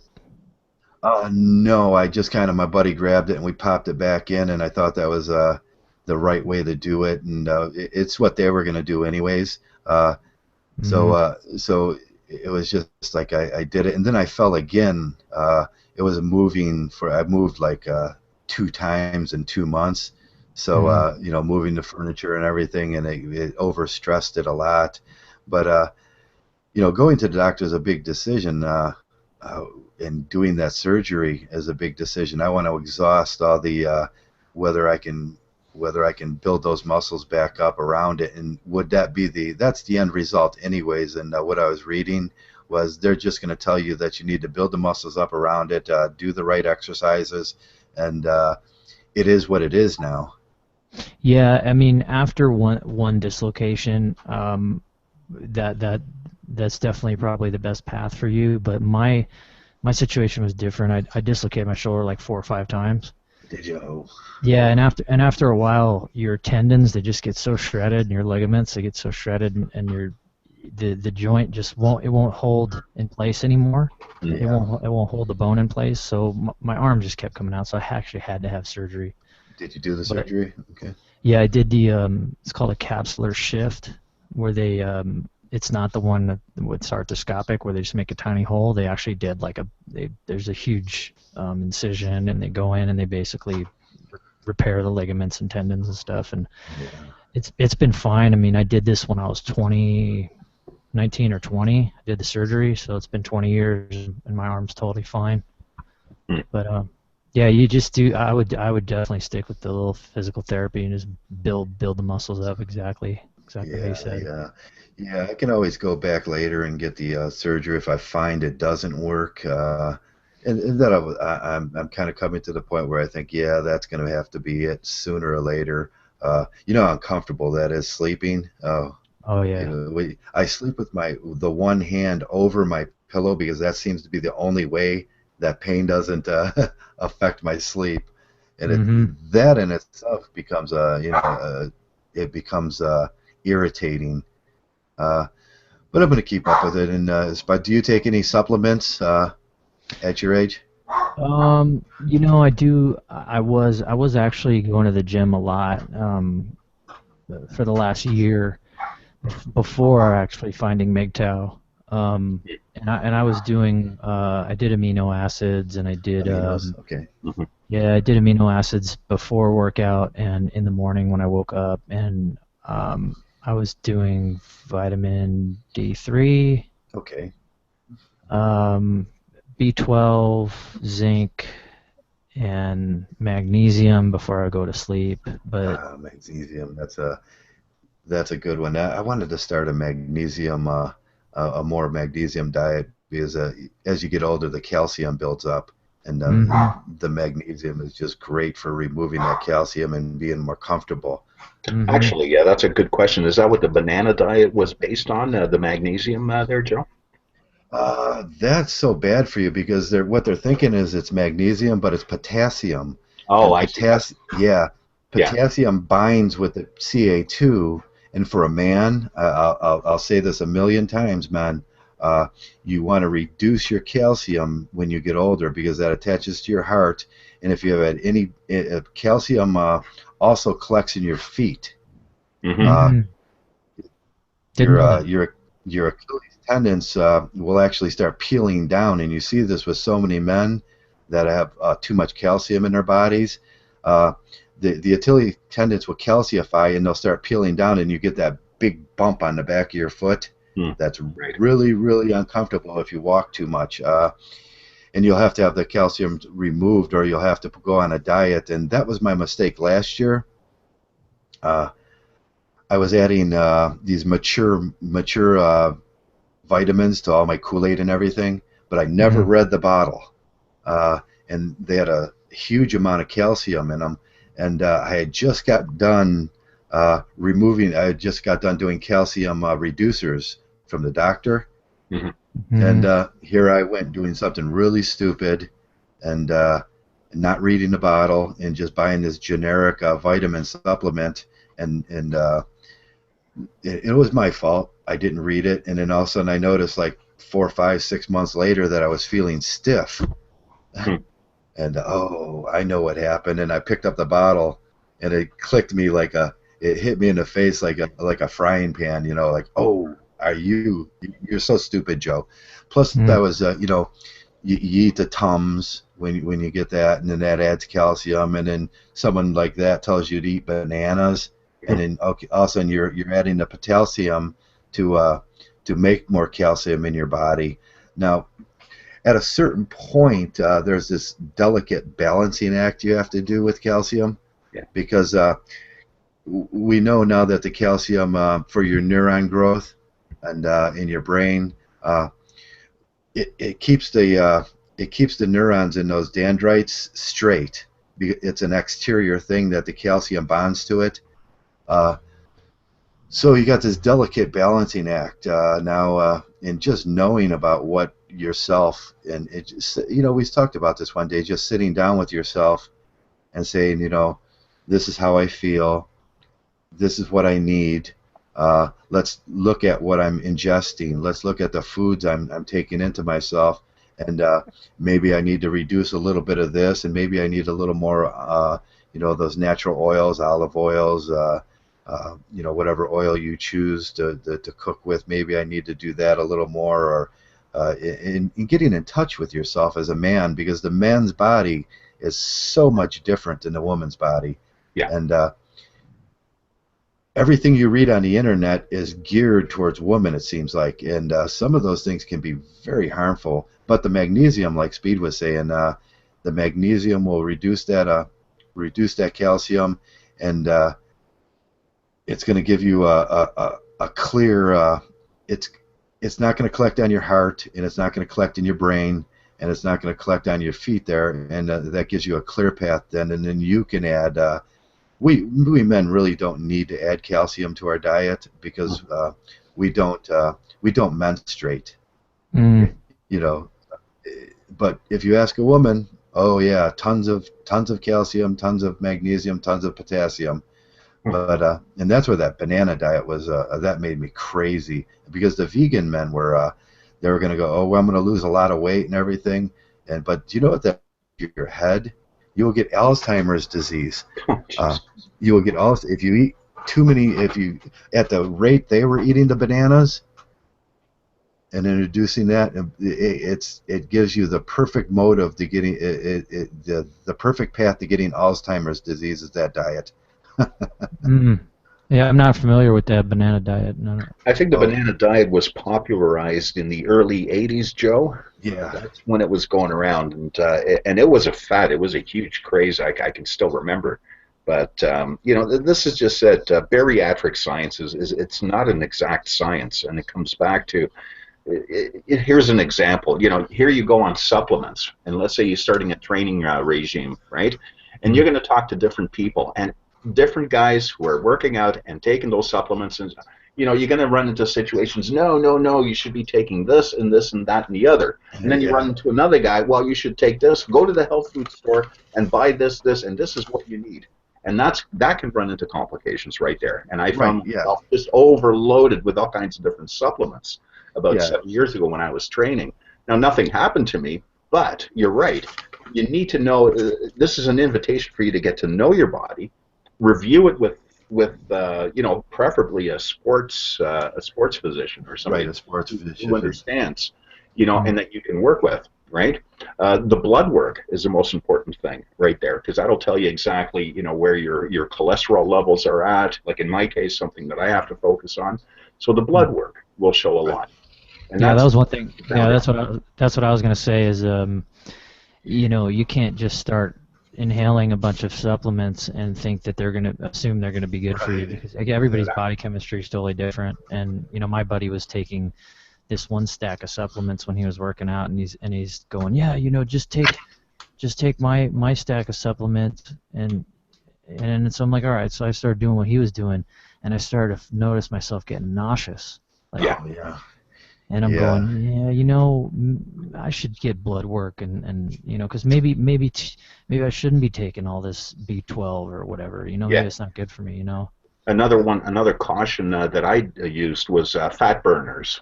That was really popular back when I was training. But I found myself, you know, you get on the treadmill, for example, and after you've taken a fat burner and you've been on there at the half hour, man, you are so freaking jacked up, you know. You know, and I found that to be problematic, because then I started to you know, I was getting tremors, right? You know, I was just so jacked up with that, and that can be problematic too as well. And I found myself having to cut down on that. And I actually didn't need fat burners, because my body mass index, I was probably at 12%, you know, for my you know, for my proportions, right?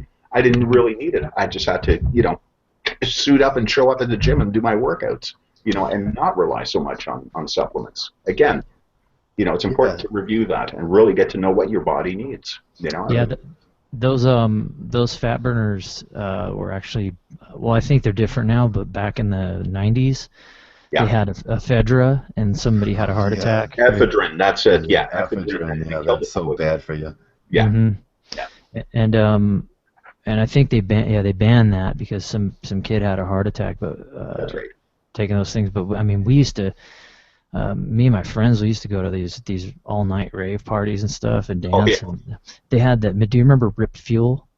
Yeah. Rip Fuel. Oh, they had all kinds of things. Even remember getting ephedra from a Chinese herbal store because of the legalities where I live. Right? You know, they had banned ephedrine, but you could still get the ephedra plant. You know, especially through, through Chinese medicine channel. Yeah, that's Yeah. pretty dangerous for the ephedra. When you look at cold medicines and NyQuil, and a lot of guys will do this, and a lot of people will do this in general, is you know when you go get your blood work at the hospital, you see that one with the little green vial? It's got a little green mixture on the bottom. You know what that's for? Yeah, no, but what's that? Yeah, what is that? That's ephedra, pseudoephedrine poisoning. It's checking because so many people, they'll start taking ephedra, they'll start doing the drinks, and they'll start doing all, and then they'll get a cold, and then they'll add a cold remedy to it, and then they'll add a Tylenol to it. Oh, jeez. And all of a sudden, you got 3,000% of that stuff in your body, and you're wondering why you're feeling bad. Yeah. Wow. Yeah. It's basically legal speed that ephedra was. Yeah. Yeah. And water. You were talking about you drink a couple waters in the morning. Oh, I drink so much water now. I've replaced. I mean, I quit drinking soda about. Yeah, me too. I want to say 3-4 years ago. I used to drink like a 12-pack every 2 days. Oh, jeez. Oh yeah, me too. Yeah. Yeah. You know, and getting like getting a drink when you go out to eat, get a drink, get a Coke or big extra large soda, and I cut that stuff out about 4 years ago, and I replaced it with just unsweetened iced tea. You know, or if I have to, or just water. I drink so much water throughout the day. Yeah. Well, here's something interesting. About 3 weeks ago, I was read the Riot Act by my doctor, and I think we had a discussion and all that. And I've eliminated all sugars, anything that's refined sugar, sodas, like you said. And I was weighing in at 212, and I was ordered to bring it down to 195.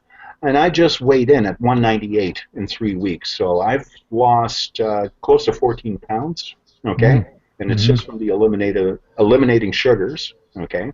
I got some Crystal Light, okay, which is, that's been my substitute drink. But what a difference. What a difference it's made to reduce the carbs and the sugars, okay? My triglycerides were 3 times higher than the normal level, okay? So, yeah, I got to bring that down and bring the good cholesterol up. I think it's the LDL. Anybody in the chat rooms who knows, please correct me. Yeah. That's the bad cholesterol, Exactly. LDL. Yeah. Yeah. How And much money?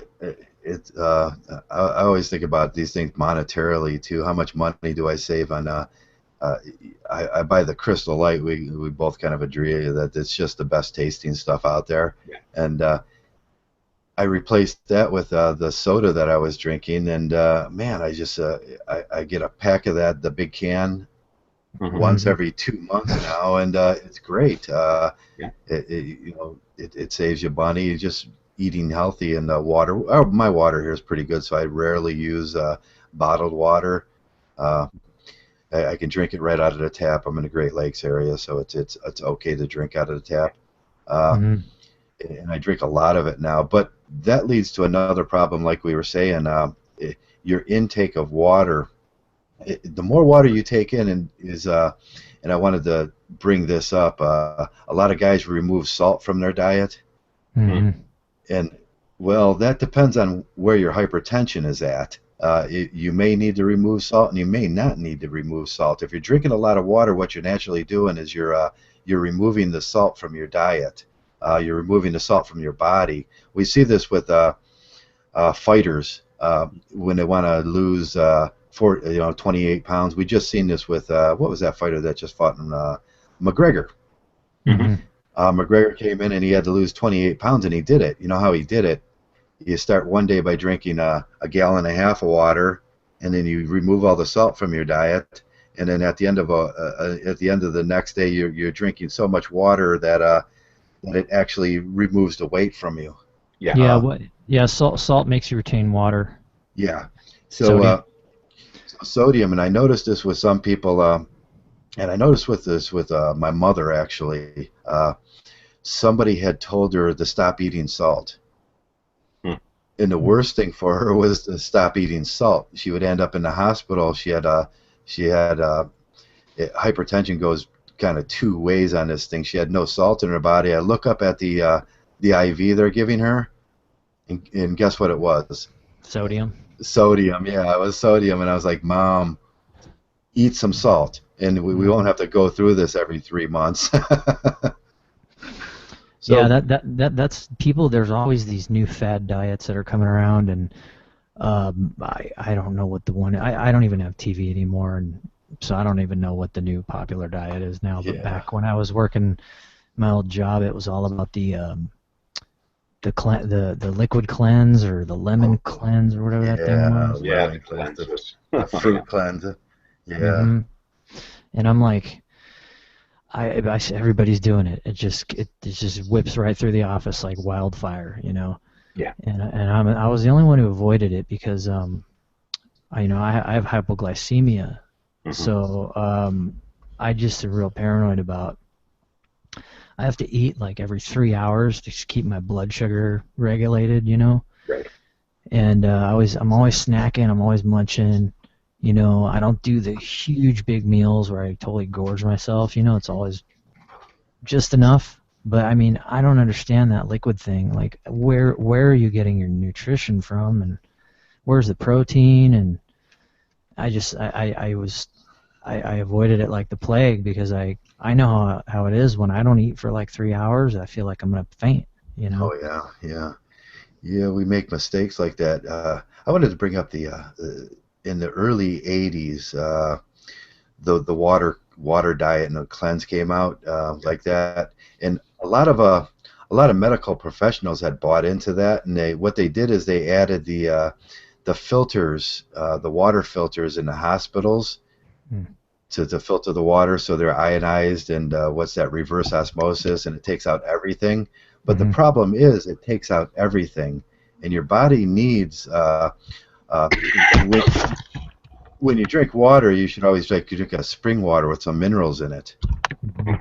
And your body needs those minerals. And we looked around about with the doctors and the nurses that were high on this diet, and they were pale, they were getting weak, they couldn't understand why they were getting pale. But the hospital itself was removing all the minerals from the water. Go figure. Yeah, I'm really skeptical when these things, because you know people they have this herd mentality, and they just, well, if someone else is doing it, then it must be good. It must be good for me, and it's like, you know, everybody's different, you know. My buddy's doing this. He bought this book called Eat Right for Your Blood Type or whatever. Yeah. My buddy tried to get me to do that one too. I didn't understand it quite. There was they take your whether you're O positive, and yeah. And I mean, you know, he's totally. I guess he's supposed to not eat chicken. Like, a chicken's really bad for his blood type or whatever. And I'm like, did you go to a nutritionist? Have you talked to anybody? Like, and he's like, no, I'm just following what it says in the book. And I'm like, all right, well. Oh God, yeah. What was the early diet in the '80s? The just eat meat diet. Just eat protein. That was Atkinson. Atkinson diet. Yeah, that screwed me up so bad.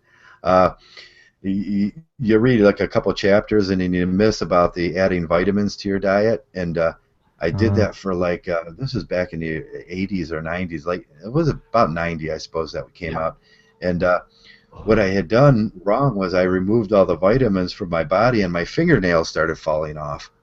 Oh, Jesus. Yeah, I was watching the servings of that Atkinson diet, and there was a huge ass T-bone steak and just a few asparagus. Okay, so no carbs, no potatoes, no rice, nothing like that. It was just asparagus and a huge ass black Angus steak, you know, with all the fat and everything all around it. And yep, pork up on that, boys. You know, that'll give you weight loss. Yeah, you don't hear much about that anymore. You can do that diet if you take some vitamins, and it's a good diet to if you want to lose weight fast, but it's not real good for you. No, it's not. Actually, what I'm doing right now is similar to an Atkins diet. I've eliminated, the carbs, but this is just to regulate, my cholesterol levels, right? Yeah. But I'm not going to be constantly like that. But it did open up a window, and again, it's about being conscious of your body.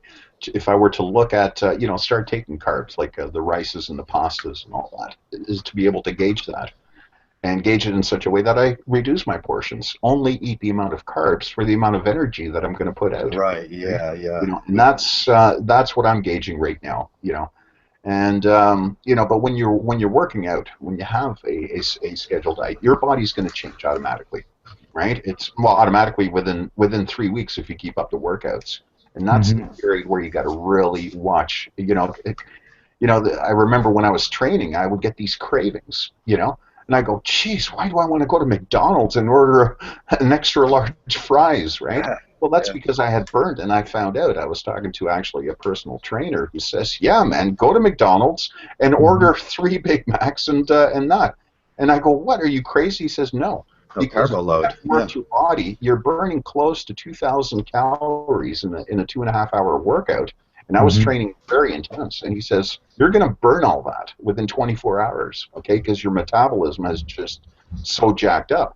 Now, that's an extreme case, Yeah. Yeah. but, keeping a regular workout schedule, not training, let's say, at an MMA level where you're going to burn that amount of calories and such. But at just a regular, you do your regular day, you go to work, and then you go for your workout, only eat in accordance to that workout. Okay, and that's something that guys need to gauge, if they're going to go into a workout program. My You take. you really gotta listen to your body too. I mean, Right. Absolutely. when I was younger, I just would power through stuff even if it was physically painful, and it's like, yeah, that's what you're supposed to do. Yeah. And yeah, when you're younger and you can bounce back and you heal super fast, like you have that X-Men gene where you're just nothing, Yeah. you know what I mean? But then as you get older, I mean, I notice like, my recovery takes longer. Takes longer. Right. Yeah. And I'm going like, you know what? Like, I mean, I was doing this powerlifting routine, and I'm going like, God, man, my back is just really getting wrecked from this thing. And I'm thinking like, all right, you know what? I think I'm trying to move up in weight too fast. So I'm just gonna stick with this weight until it's easy, And then and I noticed like when I was doing squats, I was having these really bad pains like in my knees, like on the sides of the kneecaps. Yeah. I guess it's like your meniscus or whatever that's. Yeah. And yeah, and I'm going, you know what? I don't think my knees should be doing this, because my legs, like every a couple days after doing a squat set, my knees were just in so much pain.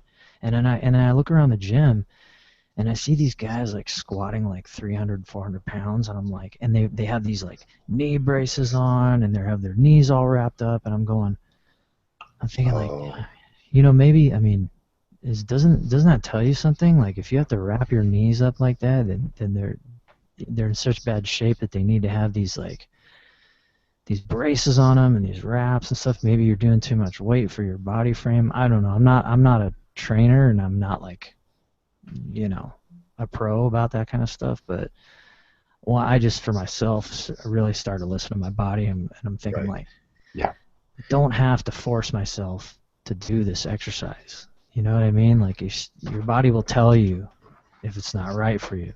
That's right. Yeah. Yeah. It goes back. I always say, and it goes back to the gynocentric again. Out there they have mind, body, soul. It was a big thing in cancer for a while with women getting in touch with your mind, looking at your mind. But it was for women. It was designed for women, and men don't have that program. No one tells us to look at our bodies and sit down with yourself and really, how am I feeling? What's good for me? What's good for this section? Do I need to work on my legs? And no, I don't really need to work on my legs because I walk a lot. What you do in your life, what do you need to work on, and what do you don't need to work on? Now, I have a similar story to that with my with my Achilles tendons, I bought a stepper. And that was the worst thing in the world. And you know, as men, I got this new this great new stepper. It was one of those ones that you see on TV.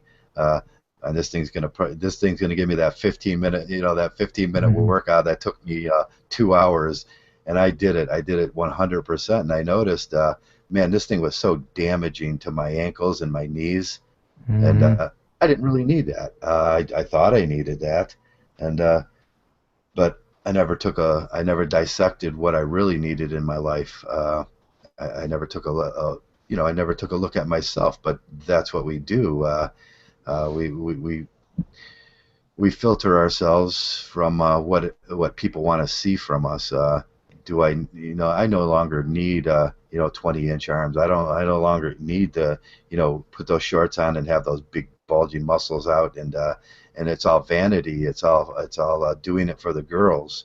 But how much damage did that cause to my knees, to my ankles, to my hips, in my life? Now I have to undo those problems. Yeah, that's a great point, and that's something I've been thinking about a lot lately. Is the abuse that people put their bodies through to look like that. To have six-pack abs, you literally have to starve yourself. Yeah. To get your body fat down. I mean, you have to starve yourself, and to cut that last, to get down to like 12% body fat, to go from 12 to 10. I mean, you literally have to starve yourself, and it's like, it's just collective insanity. I'm going, yeah, it is. I'm going, Jesus, like, I don't, and I mean, for people that haven't taken these blue pill people that are guys that are still walking around out there, it's like, man, you don't have to do that. You don't, but to each his own. It's like I learned I don't care what people think of me anymore. It's that exercise and my health does not focus around how I'm viewed by the rest of the world, and that's what the motivations a lot of people have to get in shape, is to live up to this false body image that's presented out there, and it's like, and I realized, like, I was driving myself crazy. I'm not gonna look like freaking Thor. I'm not gonna look like Chris Hemsworth. I'm never gonna look like that. Those guys are doing drugs. They're doing steroids. That's the only way to look like a freaking action figure. To have these just bulging balloon cartoonish muscles. Yeah, that is so unattractive to women too. Did it ever, and I gotta ask the question, did it ever help me get a female? Did it actually do that? No. These guys look cartoonish, like you said.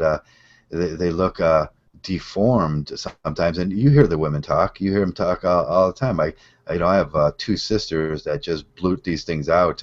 They're very honest about a guy will come around he's just over doing it, and the first thing I'll hear him whisper to me is like, that guy he doesn't even know how ridiculous he looks. I guess it depends where you live. I guess you're back in Michigan or something. I'm gonna take a call here real quick. All right, go ahead. You were saying, Speed Wolf? Go ahead. Oh, you still there, Zeta? All right. Yeah, I'm still here, yeah. I guess it depends where you live, because I live in LA, and this is like the most narcissistic, self-aggrandizing city in the world. I can relate. You know what I mean? And I live in a similar city that pretty much dovetails along those lines. There's Speed Wolf. And so, people move here to become actors and movie stars and make it big and try to get famous. And somebody just joined here. Yes, Reflections, welcome. Yeah, thanks. Sorry, you were saying there, Speed Wolf. And it's just, these are the things that women look for here. They want this guy that looks like a movie star, and even if they can't get the Brad Pitt or Chris Hemsworth or whatever, they'll take the next best thing. They'll take a look-alike. You know what I mean? So all these guys, these blue pill guys, are here, and they're hitting the gym, and I see them because I used to go to I used to go to 24-hour fitness here, and it's right near Hollywood, and it's just filled with guys. I could tell they want to be the next action hero, and everyone's on steroids, and it's like God, man, it's just insanity to me. You know what I mean? They're all chasing this false image, and it's so blue pill. But Well, you know, they're chasing a false image, okay? But here's the thing that I'm capturing from what you're saying there, and also from my observation. It's like, you know, women have a certain list, an audition list, okay, and they're checking on all these criteria. And I think what us guys, or guys who are going to the gym, are picking up on that subconsciously, okay? And so they're working their muscles, and they're working, and they're buffing up. Well, that's only one aspect. But what happens is a guy thinks that that's the only aspect, you know, that will get them the attraction, you know, get them women attracted to them. Right? well, the funny thing is they're just You follow what I'm saying? oh, absolutely, and they're just as bad as women who go out and get their boobs done and get their ass implants and they're getting their Botox and all. So they're the same, the exact same. Well, that's the industry, and that's the industry aspect of it all. There is an industry that's banking on all that, and banking on guys' insecurities, and telling women, "Hey, get your boobs done up, bitch," you know, because he won't fuck you if you don't get that done. And that seems to be the underlying message. You know, the media also plays an important part with that. Yeah, use our toothpaste, you dumb fuck. If you don't use our toothpaste, she won't fuck you. I mean, that's the message. Really. Yeah, that's the I mean, I'm at this point now where the way I look at the world is just about everything you look at in our society is meant to indoctrinate you. Yeah. You know, buy this product. If you drive this car, you're going to get these women. You drink this beer, you're going to get laid. You know, and I mean, it's the same on the women's side of things. That's how they sell products. That's how marketers and advertisers, you know, that's how they make their money. They have to convince people you need their product to survive. Exactly. If you don't have it, you're less than human. You're second rate. You're second class. You know what I mean? Yeah, exactly. And then the add-on, everything is all interrelated and interconnected, right up to and including. Well, here's the divorce industry. After you've gone through all that shit, 7 years later, there's a divorce industry that's making $35 billion in the U.S. alone. Okay, ready to serve that to you on a plate. You know, it's all interconnected. Yeah, that's a good point. I just read I don't remember who it was making a comment about the gay marriage thing that just passed, and it's like, well, yeah, of course they're going to pass that. The state is their mouth is watering. You know, these are new customers. You know, the divorce industry. These are new customers for them. Exactly. I saw this Vice documentary, and it was like you can have a marriage part or a divorce party. So you hire someone to like have a party for when you divorce. And they also had this divorce hotel, so you check in on Friday, and then you're like divorced on Sunday, and then you just leave. And the lawyers talk everything out there. It was on this channel Vice. Yeah, Right. they make great documentaries. And then you get the divorce hen parties where they're basically a gaggle of women getting together, blowing fucking strippers, male strippers, right? Yeah, you know, it's all interconnected, right up to and including that. Yeah. Yeah. So who is this guy Speed? What's up, buddy? Yeah, I'm actually pretty new to the community.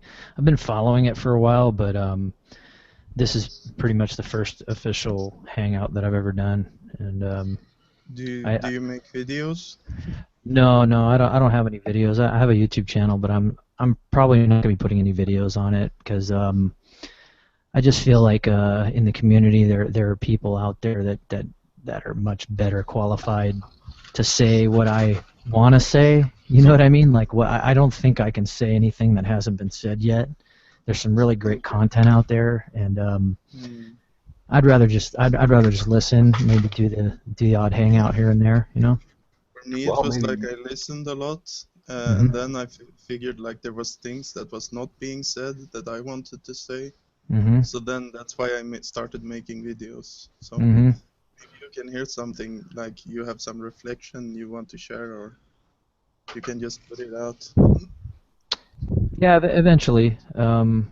If something crosses my mind, I might do a video. I might get inspired.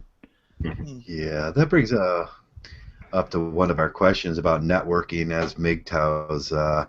Just because just because one guy doesn't want to, put his voice on something and put his ideas out there, he can network with another MGTOW that wants to do the voiceover. And like Speed does, you said you did video editing and everything like that. And Reflections has a skill, and Zeta has a skill, and I have a skill, and if we network in the community, that might put out a really, really great product. Yeah, I reached out. Oh, go ahead. Sorry. No, for me, I suck at making like intros and art and stuff on the channel, so I just like put everything together in Windows Movie Maker and like go to. Yeah, if you have a certain skill for that, that's a great thing to do.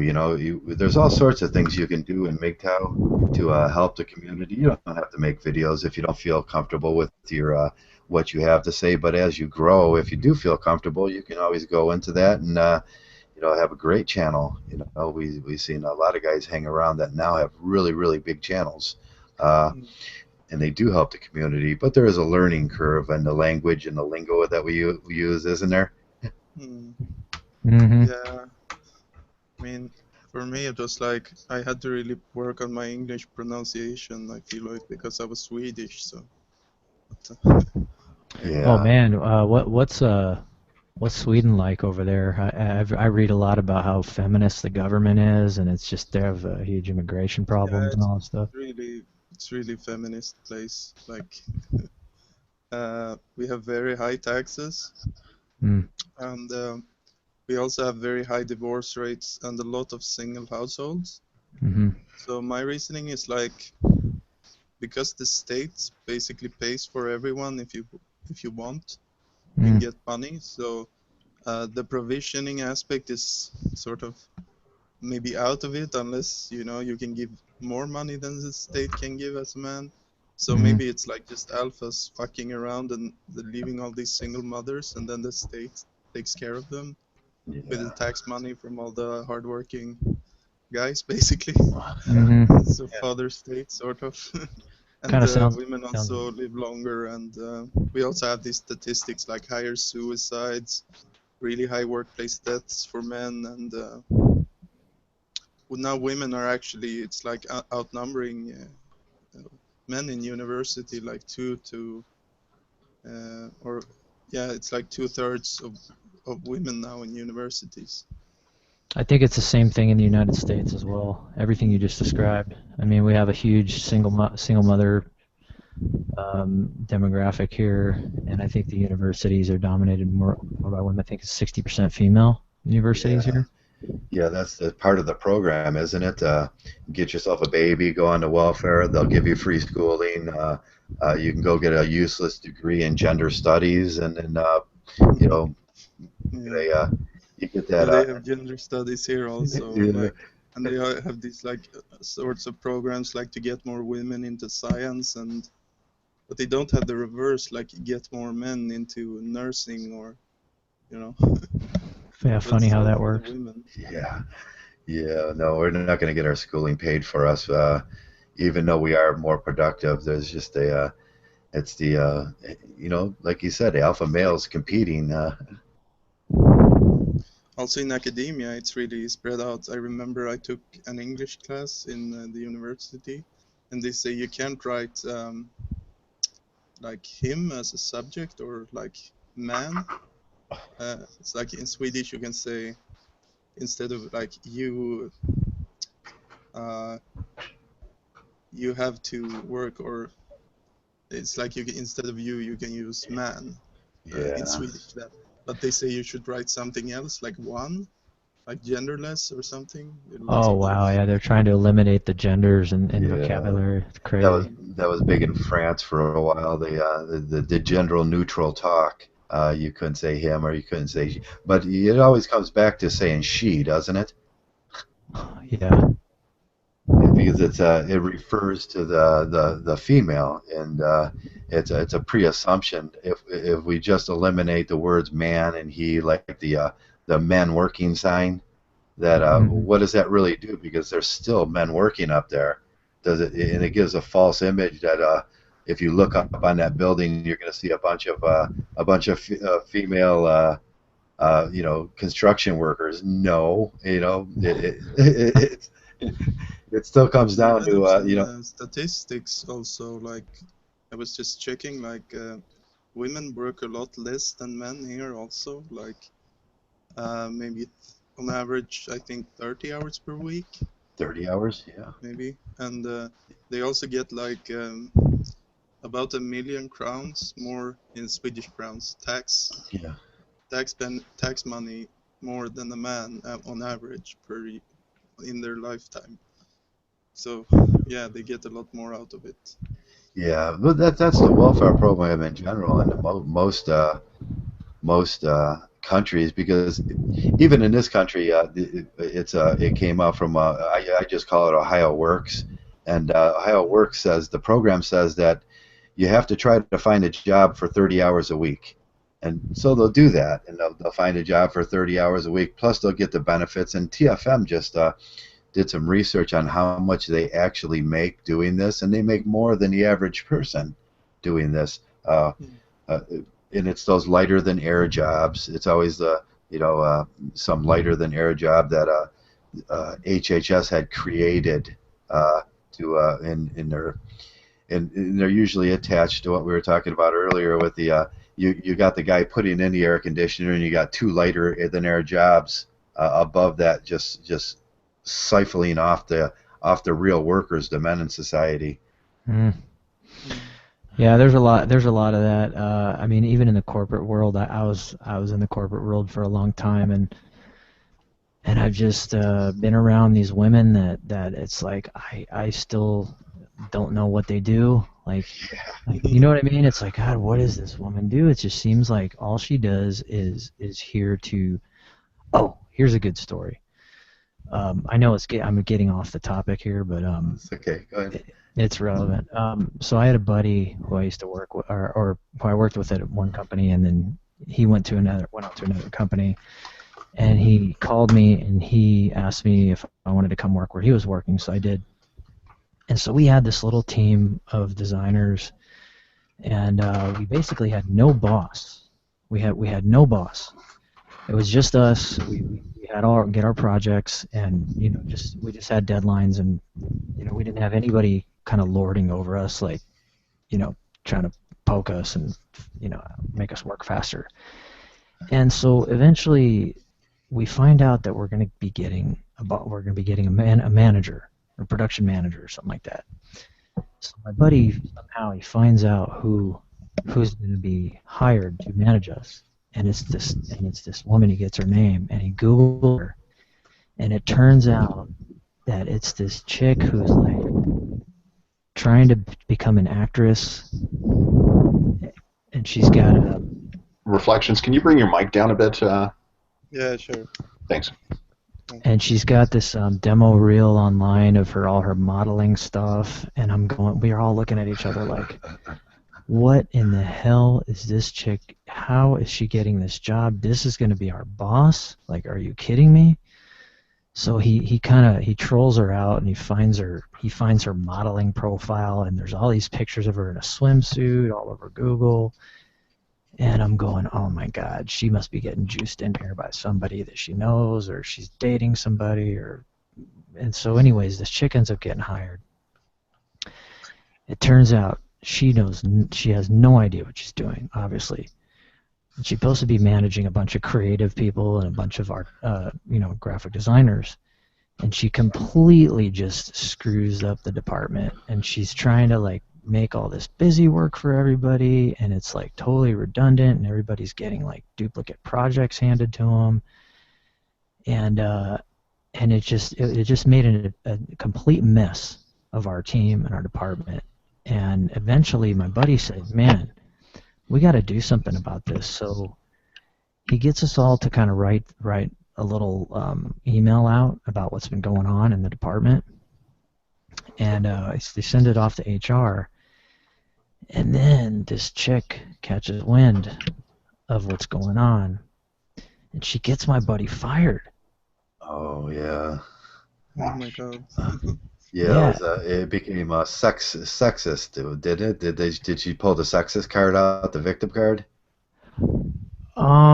No, but it became, no, what happened is it became, it was, I'm gonna make your, she basically threatened him before she got him fired. She goes, I know what you're trying to do. I'm gonna make your life miserable. I'm gonna get you canned. And so it was this kind of like battle, like, Yeah. of who was gonna get who fired, and he lost. And I don't know what she did. She probably went to HR and complained about some.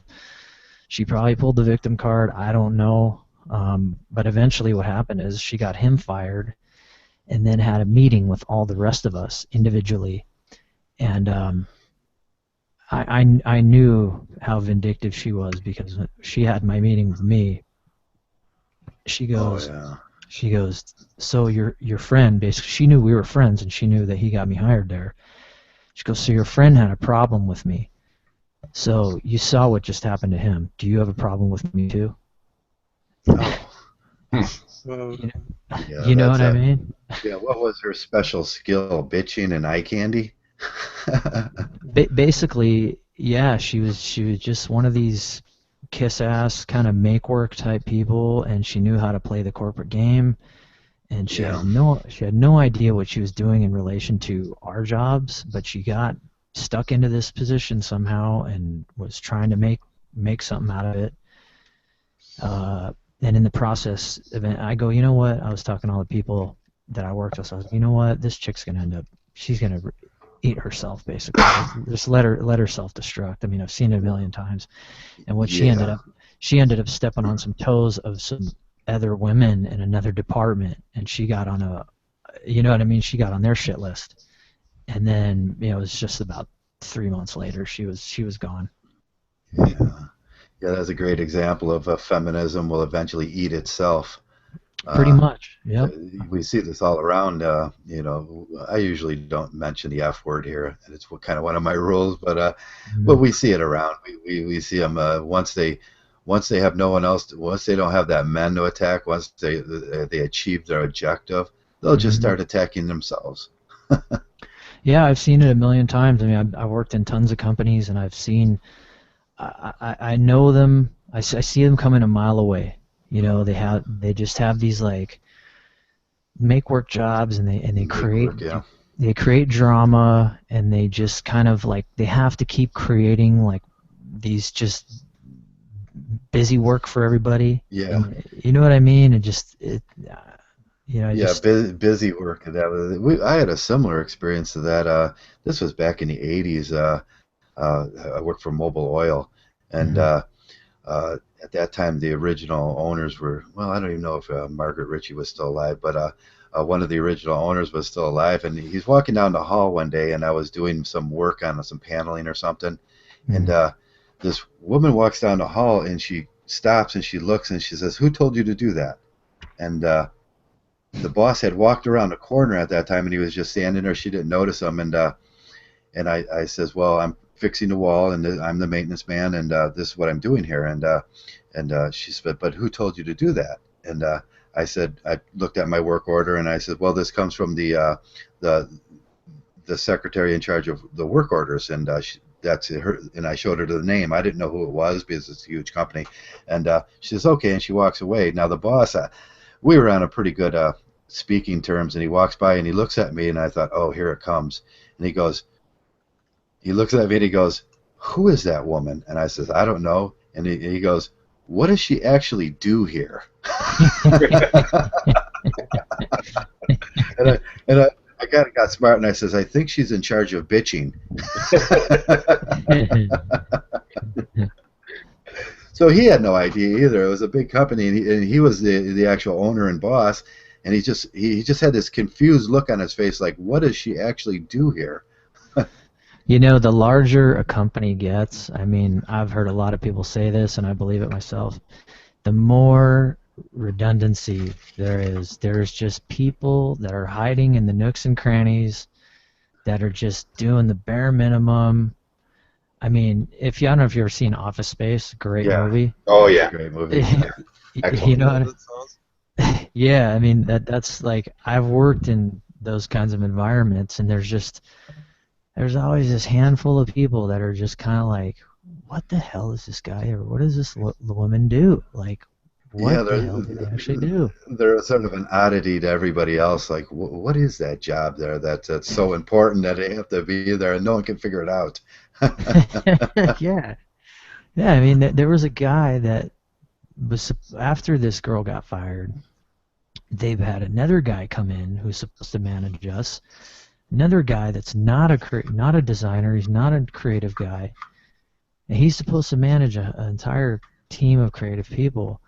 And we all have meetings with him. We realize that this guy doesn't know what he's talking about, because you know when you're technically skilled at something, Yeah, you know within like 5 minutes of talking to somebody if they know what they're talking about. You know, right. in relation to your job. And we're going, this guy's supposed to manage us. Another person who's just probably got an uncle or an aunt or somebody. Um, and it turns out this guy's making like $200,000 a year. Right. You Yeah, know? this brings up that's why I eventually left the what I do in life, or what I did in life, was a EMT, electromechanical technician. I'm standing there one day in front of this. We have there are big panels, and I don't know if you've ever been in a factory where a large electrical mount was coming through, and you have all the switches and all the lights, all the panels, and they look like something out of a sci-fi movie. And Mhm. my job's to go fix these things, and we had an explosion, and it went to a heat treater process, which is I don't know if you guys know anything about salt heat treating. It's very dangerous, and there's a very large amount of electricity that gets it gets transformed and switched, and there's certain things that have to happen at certain times, and it leads to a lot of paneling.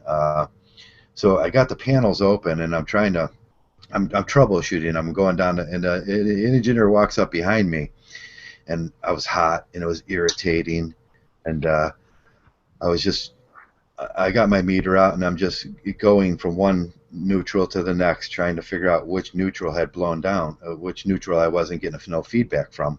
And he's just looking at me, and after a while, I just turned over and I says, "Hey, you want to do this?" Yeah, yeah, It's like I put him on a spot. You can run this if you want. All you got to do is know how to do it. And yeah, he was like, no, no, no, no. You just keep doing what you're doing. And I realized at that point that he had no idea what I was doing. It was fascinating to him because, like you said, the technical guys eventually have to do the job, and hmm most of the time, the even the engineers and most of the women, all the women, pretty much have no idea what you're doing, and they rely on you to do it, but and they want to take some credit for it. But it boils down to the man and the technic and how technically skilled you are. yeah. You know, it's infuriating because I've been in these corporate environments since I was 20, so I've spent about 20 years in them, and I've seen so many women come in with a padded resume and just Yes. completely bullshitted their way into the job. And they get in there, and there's like 2, 3 weeks go by, and you realize this chick doesn't know anything. Yeah, they're good at giving themselves it's like a secretary is the president's assistant. Mm-hmm. Them kind of they get titles, and then when you look at one of their resumes, you always see I have the master's degree in this and that, and then I work for this company in this position, which you start thinking about what exactly the positions were. Uh, they were nothing. They were just an over-exaggeration, like you can call a garbage man a sanitary engineer. Women are really good at making themselves look good like that, giving themselves, no, he's the garbage man.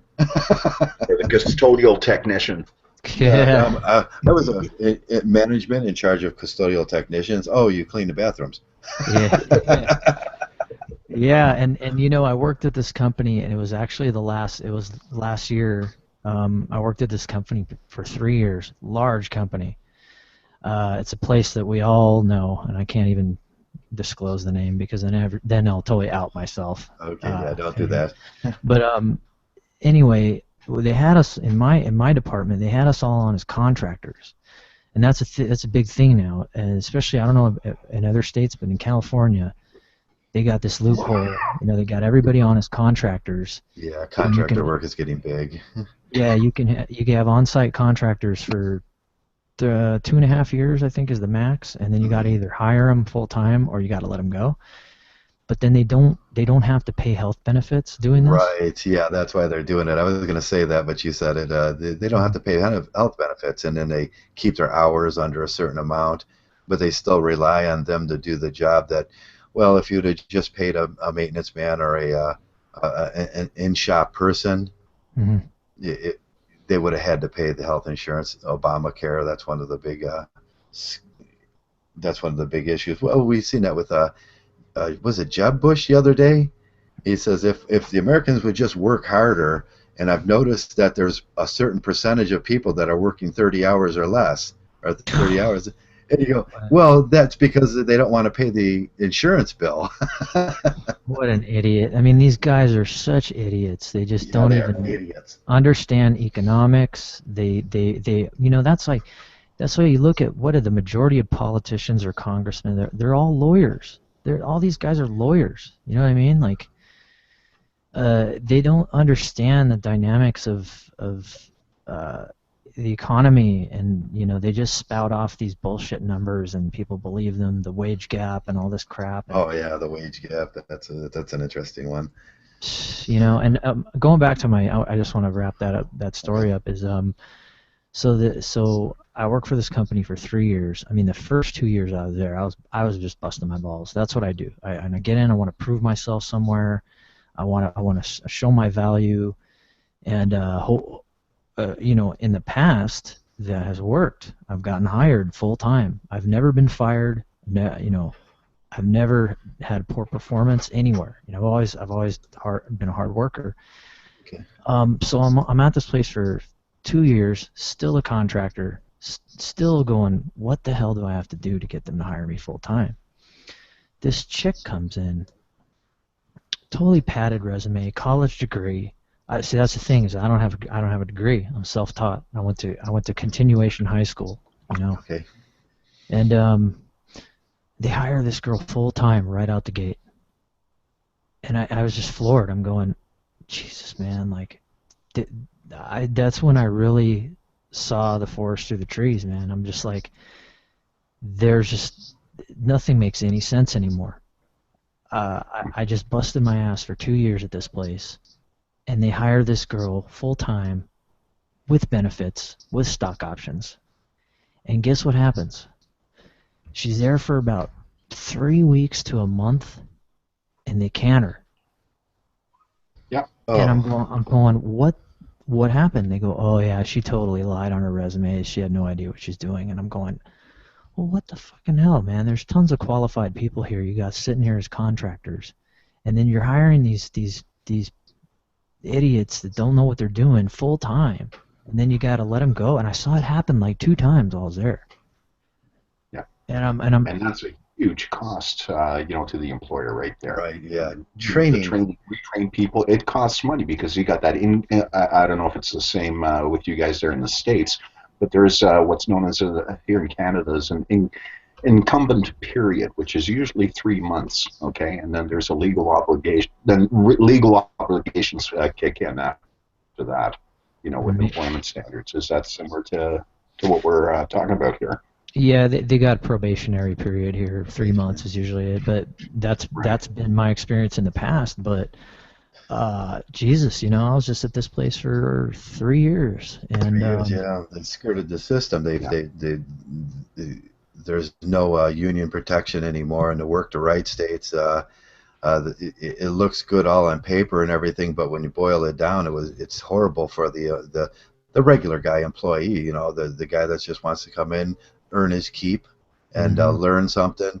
Uh, like Zade was saying, you spend 3 years training a guy at a huge expense, and then all of a sudden, yeah, let's move on to the next guy. What justifies that cost to move on to the next guy?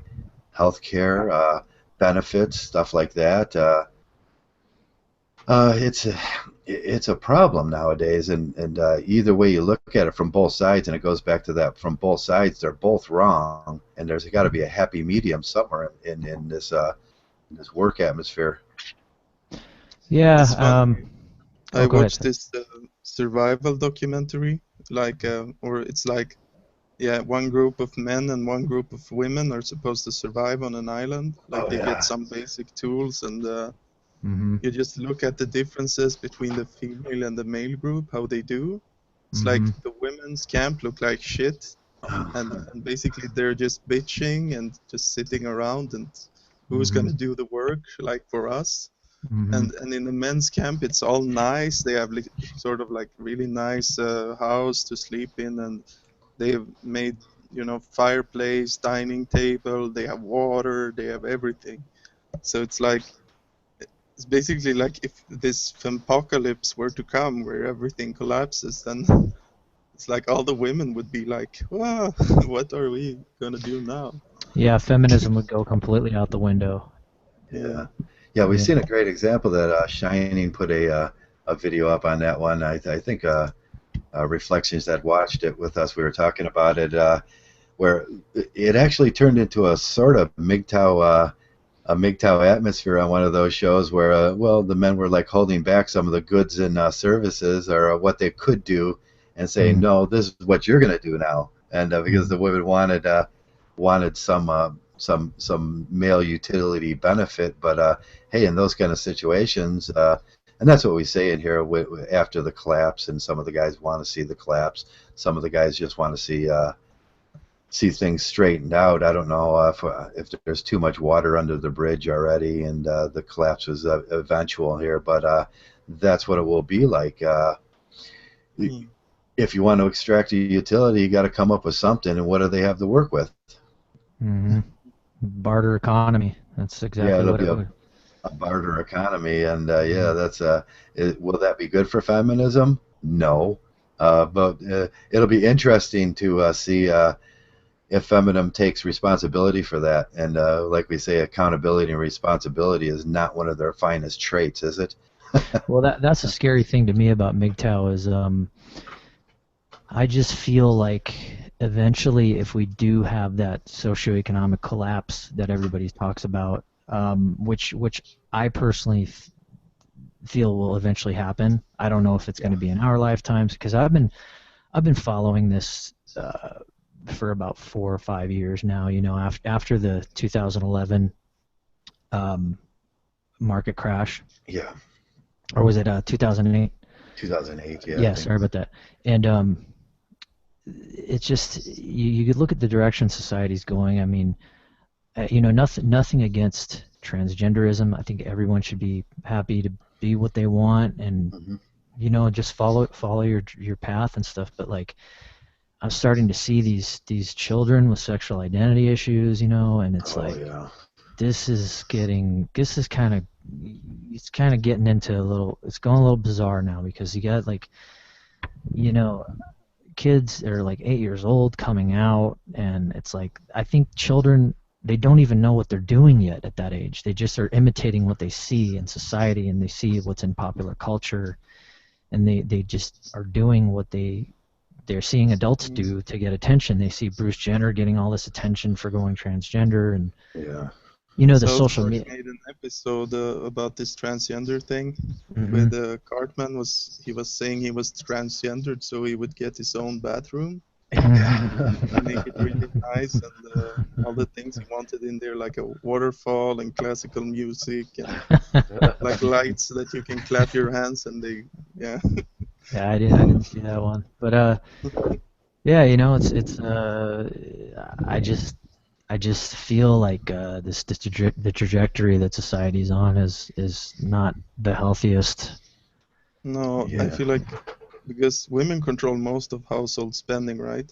Mm-hmm. And all these things, like, they say the average woman has like 100 pair of shoes or something. It was It's like so much shit is being produced that really Mm. doesn't have much value, and people just keep buying it. And all these single mothers, it's like basically boys raised there with just a mother. I think they are more likely to become criminals also. Well, yeah, I was one of them actually. I was raised by a single mother, but I actually beat that statistic, and I had no male role model growing up. So I had to kind of just take what my mom taught me and learn from friends. You know, I had good friends. I had little positive influences growing up from friends, and I kind of just followed the people that I looked up to. And but yeah, that is definitely a huge problem. Yeah. Single mother This households. single mother hospitals are the thing that we need to focus on. And I have a special relationship with uh, single males that had mothers for the baby mamas and everything. I feel for them. There's sort of this bond. Uh, Everything I ever wanted to be in life was just a father. Uh, that's all I ever wanted, to be a father to my kids and be a father figure, to be able to do those things. But that was taken from me. So when I look over Mgtow and I see the guys that didn't have the mothers, man, there's this special empathy for them that oh, I can imagine, and I can go over the stories and I read the stories and I hear the stories all the time about being left home alone, and that happens so much with the single mothers. She's still acting, she's still the Red Queen, you know, she's still running, and she's running out every weekend. And I just seen an article. The 8-year-old girl is left at home, and the mother told her, well, she knows how to cook for herself. She can put in something in the microwave, and she can do that. And it's in that lack of empathy for the children. It makes you crazy, because what if, you know, I don't know about the neighborhood, that, and my example often is you're leaving a kid all alone in a bad neighborhood where there's just fear in his eyes all night long, watching TV and everything that creaks. That is so damaging to a boy, you know. Looking out the window, it makes him paranoid. It makes him, there's no safety there. And then we learn how to deal with that idea of no safety. There's no safety net for us. There's no safety in what we do, and that translates to when we get older, we don't look for that safety because we're that single Burgess individual. I did this all my life. I protected my own safety, and at a point, you're not supposed to throw that on children when they're that age. That's so damaging to them. Yeah, and So when you get left alone a lot, you learn to become very selfish, basically. yeah, you learn how to be, you learn how to cook for yourself, which is a good thing. But really, you just learn how to throw something in the microwave, and the mother's duty really is to, you know, chop those potatoes sometimes, and show you how to cook efficiently for yourself, and cook, you know, real hearty things that's good for you to eat. But in so many instances, it becomes craft dinners and microwave dinners, and that becomes so prevalent. They're easy, and do your own laundry. You learn how to do you learn how to, when she gets home, it's like, why aren't the dishes done? You're becoming the maid servant provider. The dishes got to be done. I've seen so many boys in my life. My job was doing dishes, taking out the garbage, and making my own dinners. And latchkey kids. We talk about them all the time. Latchkey kids. Like, I've That's been it. thinking about this, like in my group of friends that I sort of grow up with. I'm sort of comparing, and it seems like the ones who were most successful were those who came from stable homes that didn't Yeah. divorce, and second most successful were those who like maybe had a divorce, but they had their father for some time, and then those who are least successful, it seems, are those who just were raised by mothers, basically. Yeah, the percentage drops off big time. And I feel for Speed being, I feel for everything you had to go through, and it's what we do here. It's, I just wanted to be a father. That's all I ever wanted to be, and I didn't want feminism to come into this thing, and I didn't want the law to be in our lives. I just wanted to go to work, provide for my kids, be that dad. There's no other greater feeling in the whole world uh, than being a father, but we don't have that option no more. Yeah, I mean, you just described my entire life. I was a latchkey kid. I was an only child, and I spent a lot of time alone and figured out ways to keep myself entertained. And my mom was still out partying when I was young, and she was still being a kid, and I was forced to grow up real fast. And you know, it's I don't know. I mean, there are many layers to this conversation that we can get into. I mean, my dad, Yeah. my dad was from a military family, Okay. and he was in Vietnam, and his dad was a sergeant, and he had a very, very strict upbringing, you know. Mm-hmm. And he went to Vietnam, and he came back, and I mean, this is the story that my mother told me. So I don't really know. I just got to take it as it is. You know, I don't have the other side of the story, but you know, he came back from Vietnam, and they met when they were partying, and you know, she got pregnant, and then he started to get into heavy drugs, and he started using heroin, and he started to get real violent, and he threatened to kill my mom, and if she didn't give him money. And this is the story I heard, and so this is what I have to go with. So he was out of the picture by the time I was about 4 years old. He used to come visit, and then he started not showing up. I would sit on the steps and wait for him, and he had a motorcycle, and he would put me on his motorcycle, and when he would come over, and then he just kind of gradually stopped showing up, and I didn't know what was going on. You know, I'm 4 years old, and my mom kind of had to explain to me, like, your dad's on vacation, or, you know, she just made something up. And so, you know, hats off to her. She did raise me alone. It's not her fault, you know. She did make a choice. She had to make a sacrifice. She took me out of a situation where if I was exposed to him, and he was actually did turn out to be a really violent person, Yeah. I would have grown up totally different, you know. And if I was exposed to that kind of environment, I mean, I may have turned out to be a criminal, because he was into bike gangs and stuff, and he was into drugs, and that much I know, because I do remember being brought around to parties and stuff when I in the Venice area of California in the 70s and 80s, and I do remember the types. I do remember the people that were around, and it was just a real, you know, kind of sleazy, like biker lifestyle, like kind of like Sons of Anarchy, you know. Yeah, Venice Beach. Yeah. Exactly. And Yeah. so I guess what I'm getting at is, you know, she did the best she could, but I also got a lot of I kind of became like a dog to kick after a while, because she didn't have a man around, so I became that. Yeah. So yeah, so oh, sorry, go ahead. Yeah, the surrogate husband, I was going to say. Exactly, yeah, and I mean, I even had a therapist tell me that, and it totally makes sense. But you know, I don't blame her. But in a sense, one thing she said to me that really stuck out is she always says, all I ever wanted was to have a baby, and I'm thinking, like, that's so selfish. I mean, you know, if that's what you want, then that's I can't knock that, but you got to think about who you're creating this other person with. You know what I mean? Like, you got to think. Most people, they're not thinking about the end game. They're just Right. Yeah.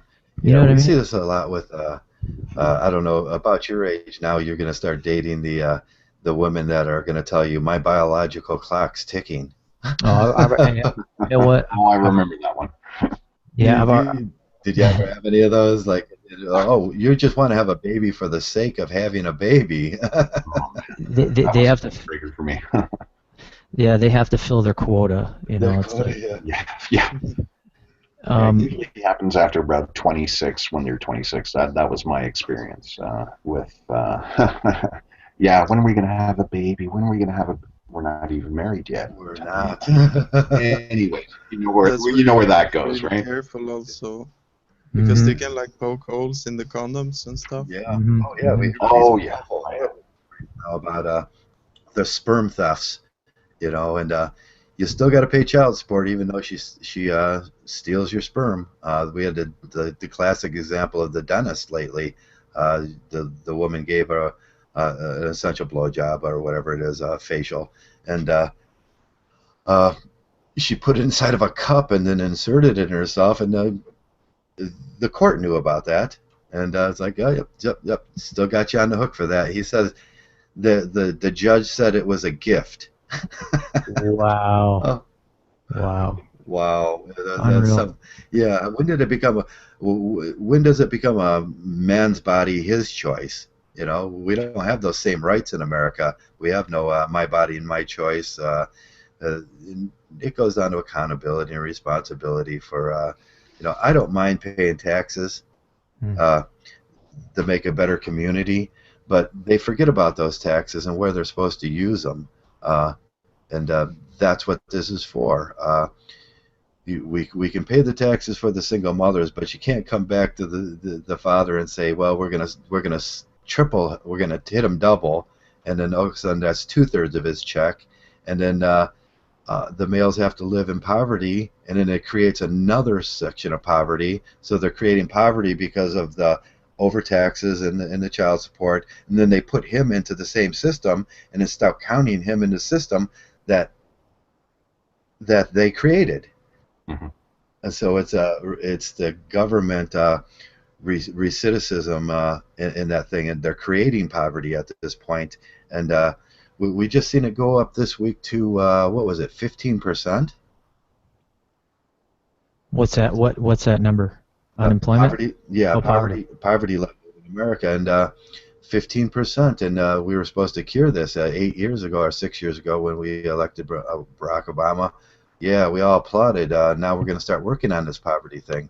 Uh, didn't do that, did we? Well, yeah, there's just the full-time employment just what I realized over the last 4 years is just becoming more of a rare thing. If everybody's a contractor, so they don't have to pay benefits. I mean, this is what companies have to do in an economy like this. They have to start, shaving off their. They have to stay profitable. They have to start looking at all the areas of their Right. company that Yeah. are where they can save money and So I don't. Go ahead. yeah, I was gonna change this. Well, go back to the original. So, what can Mgtow do to help this situation? We seem to have a gray area in Mgtow with. We want to say in one sense that we do the all women or all the, there is no one out. We do the all thing in this. What can Mgtow do to help the boys, to help the men that need to grow up, to help the boys that need to grow up to men that are in these, because we're kind of stuck with this right now, and we want it to go away. We want fathers to be in the boys' lives and everything, but what can we as Mgtows do to help this situation? How does we have the tenets in Mgtow of don't get married, don't have the children if you're out of wedlock, and don't do these things. And that's not even wedlock. Sorry about that. And live for yourself and provide. But what do we do? Can we help? Can we become mentors as men? Can we, without being entangled and enmeshed in the gynocentric, or is that bridge closed now too for us? You know, I don't know. I don't know what to tell young boys about gynocentrism because eventually the road that it leads to is MGTOW Yeah. because it's just too dangerous for men to get involved nowadays. I mean, I look at myself even. I've dodged so many bullets with women, and I've never gotten a girl pregnant, and I'm so lucky because I've been with some really crazy broads. Oh yeah. And I mean, it's just the laws are so gynocentric, and it's just so dangerous for men to be getting involved with women in this Yeah. climate. It's, you know what I mean? I Yeah. I was talking to a woman on this dating site or something, like a chat thing, Hmm. and she told me there she knew someone like a girl. She she had been out like partying, and there was two guys who hit on her.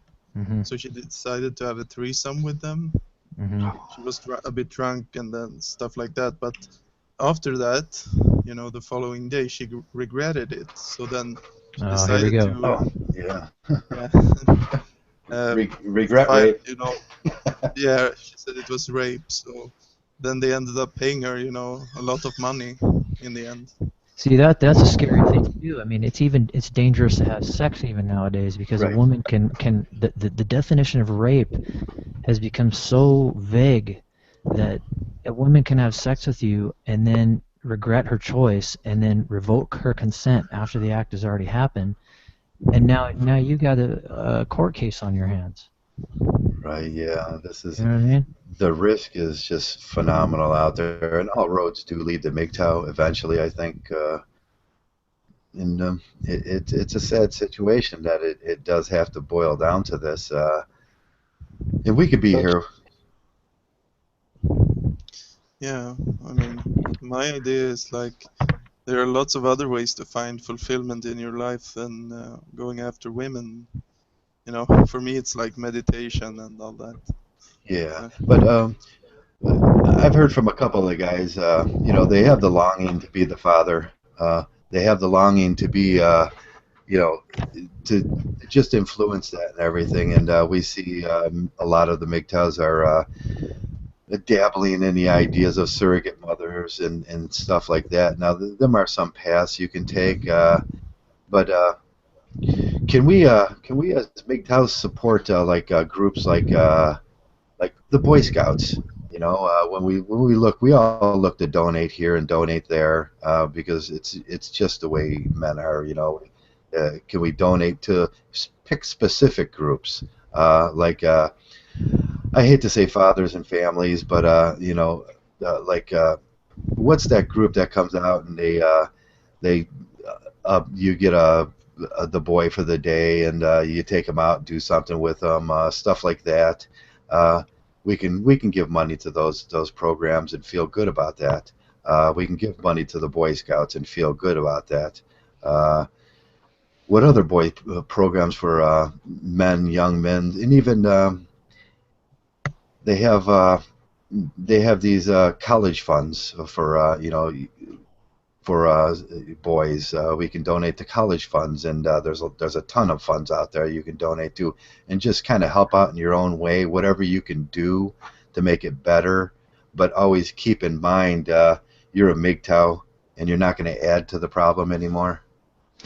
There used to be the Big Brother program. Is that still Yeah, going on? Big Brother program. Yeah, now that's a fine program, isn't it? I Uh, did. I didn't know.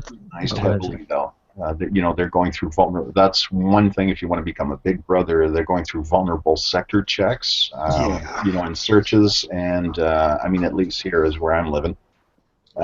yeah. So that might be a process and a half. I mean, I haven't checked into that into those organizations, but I do know about their screening processes, and I don't know where it's at now. It's been quite a few years, but I'm sure that it's been on the increase. So there's that little bottleneck, to go Yeah, through for something like that.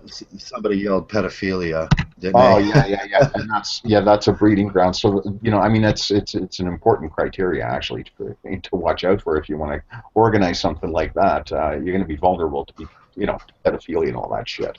Oh yeah, Yeah, geez, I didn't even think of that. I mean, it's like they're probably, we saw a Facebook post from you back in 2011, or Yeah, you know what I mean? that's all it takes. Yeah, it's Yeah. just all it takes. I mean, look at what's happening here in Toronto with that graphic artist that's being that's being sued and facing charges to go to jail just because he disagreed with there's the F word again. Sorry, Joe. Feminists, right? I mean, that's and I think that's all over G plus for anybody in the circles there. I mean, that's a clear indication. You cannot. You got to watch what you say, right? Yeah, at least, here we're in the Toronto area. Yeah, we see these high-profile women, and anytime they want to destroy an organization now, that's all you got to do is yell pedophile. We've seen this with Alyssa Myers and Yahoo. I don't know if any of you guys were on Yahoo years ago when they had the chat pages. I don't remember. I think getting back to what you were saying, Joe, about how to mentor young men and all this, right? I mean, let's keep in mind, and we've had sample examples of this, that there are teenage boys right now, 8, 9, right up to 13-year-olds who are tuning in to Mgtow and Mgtow content, and we all know last year, I don't want to mention any names, but he put out a 13-year-old. Declared himself a Mgtow, and he was putting out videos. So I think that's a start right there, Joe. Is to be mindful. Yeah, let's talk about. We talked about this once before about that guy. His channel, I think it disappeared. Yeah, what was his name? His mom George probably saw it. Yeah, his mom took it down. George Freeman, it was. George Freeman, right? Yeah. Yeah, whatever happened? He probably grew up a few years now. He's probably 16 now. But we had talked about that at one time. Oh God, I lost the subject now. Yeah, that I have noticed that. I've noticed because I'm pretty new to the Mgtow community, and I've been watching videos, I don't know, for about 2 months now. And I have noticed a lot of younger guys. They're definitely. Was that you, Traversable, that did the 3 factions of Mgtow video? I think I just watched it last night. Yeah, that was my one yesterday. I did that. I was kind of targeting the how one group, the triangle, how one group was affecting the other group, and I wanted to say the fathers, the guys that wanted to be like fathers. Zeta. Yeah, we lost Zeta there. I think his sound went out. But there's these guys that's all they ever wanted to be, and they got this taken to them, and they're getting run through the mill. And then we got the other segment of the kids that are being dragged through the baby mama mill, and they kind of, like I say, I have a special affinity to those boys and those men, because I can see exactly. I had to watch my children being raised, and I couldn't do nothing, and it was I couldn't go see them, and I couldn't take them out, and I couldn't make everything okay. I would just get arrested if I was. But yeah, that video was about this problem. Yeah, we it's hard to explain sometimes. We all have different. We come from different. All of our situations are different, and sometimes we need to be a little sensitive to some the other situations that go around. There's 1,000 ways to become a Mgtow, but what we focus on and what we do, and me and Zeta talked about this, and Mgtow is producing such a good man. If you apply all the Mgtow tenets and you become this perfect Mgtow, isn't that the most desirable person for a woman to want? Yeah, I mean, we're not the objectifiers, we're not the rapists, we're not the guys that are going to do that. We're just doing our thing and asking the society to leave us alone, and that in itself becomes so desirable. We're not the pedophiles. We're not those guys. We're not the guys that are beating up women. It's just against our nature. It's just once you become a Mgtow, you separate yourself from all that. Yeah, and one thing I realized after going, I mean, I'm one of these guys that definitely has pretty much been Mgtow already without even knowing the term existed. I've never married. I've just dated. I've always kept women kind of at arm's length because I was an only child, and I'm used to spending a lot of time by myself. My time alone is so valuable to me. Oh yeah. You know what I mean? And Yeah. the minute you get wrapped up with a woman, you know, all these videos I've watched, yeah, you start thinking differently. You start neglecting your hobbies. You know what I mean? You put all that shit on the back burner Right. Yeah. because you're getting laid and it's exciting and it's new and it's fun. But eventually that gets old.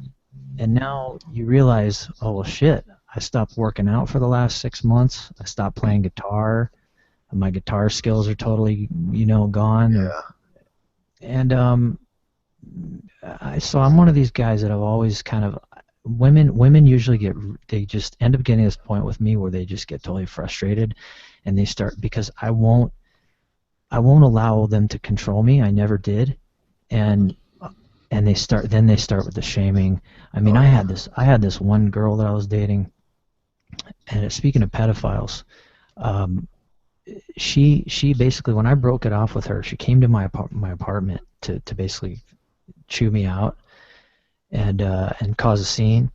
And she came to my apartment and she started yelling and screaming at the top of her lungs, "You're a rapist, you're a pedophile, you're a sexual predator," like whatever she could do to publicly shame me. Like she wanted to ruin me in front of my neighbors. Yeah. Yeah. That's what they do. They pull that out at the drop of the dime, and they don't realize the consequences for a male to be called that, to be, you know, he gets shunned by his community. Then, you know, people will actually, you hear that. I've seen this in my life. A woman called her husband, she was divorcing a pedophile, and all of a sudden there's on every telephone pole around the neighborhood was a picture of him with a, and there was no the false allegation. There was no police report on this. There was no investigation on this. In the neighborhood, the guy couldn't even, he moved out of the neighborhood because he couldn't even walk down without everybody thinking he was that guy. And the women do that so much. The false accusations are incredible. I've seen this so many times in my life. I had a brother that went through that. He was getting a divorce, and the first thing she pulled out was the pedophile thing, and it's like unsubstantiated. There is no legal recourse in the system where a person is prosecuted. We see it a little bit now, where a person is prosecuted for making those accusations, and how much it costs the community in general when someone does make that. There has to be an investigation now, and in most of those, I think 94% of the time, it's just a fabricated false accusation. Yeah, it's so dangerous.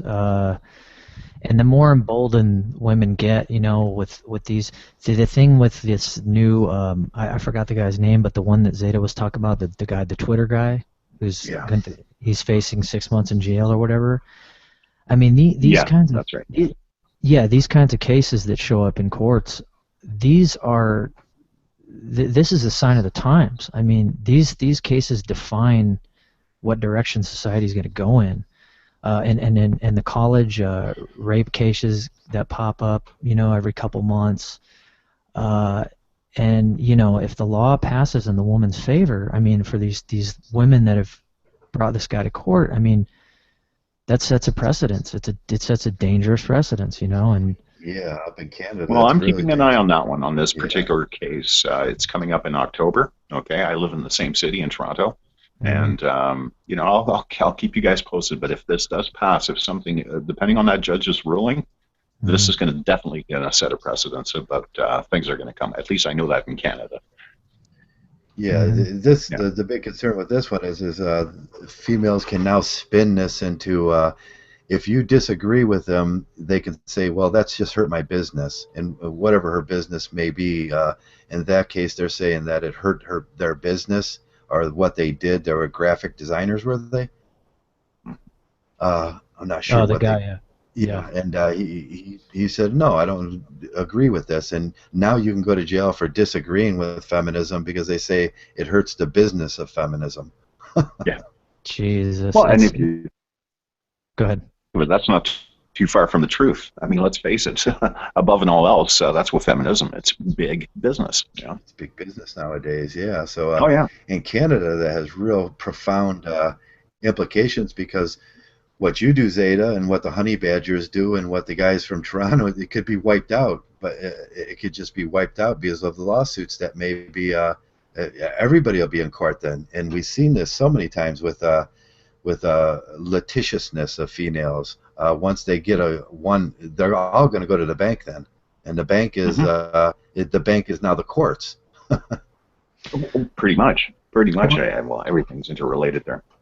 Yeah, and here's a great example. In America, back in the '80s, this woman had spilled hot coffee on her lap at McDonald's. Yeah, the McDonald's coffee case. Yeah. And that court case, she won, and that court case basically set the precedence for the rest of the country to find some little minor minor injury or anything they could sue for. It started off this total sue industry of just trying to sue somebody for any little thing because somebody saw another person got awarded tons of money for getting a hot coffee dropped in their lap. Yeah, that's an interesting point you're saying there, Speed Wolf. I don't know, but I've noticed here in my area a lot of advertisement for personal injury lawyers. I mean, it's like these kids are just popping out of a course they got out of a Cracker Jack box, right? And automatically become litigators in 3.5 months, right? And here they are advertising big time for personal litigation, personal injury stuff. Is there an uptick there for those? Oh yeah, I mean you see it on. I mean I haven't had TV for 4 years. I cut my cable like 4 years ago, but you see commercials all the time for personal injury attorneys. I'm seeing billboard ads when I drive, right? I'm seeing huge ads for personal injury lawyers. I think it's a lot more prevalent in the States there, but this is something here in the metropolitan area of Toronto. It's just been springing up like crazy. I've been watching this, for the past while. The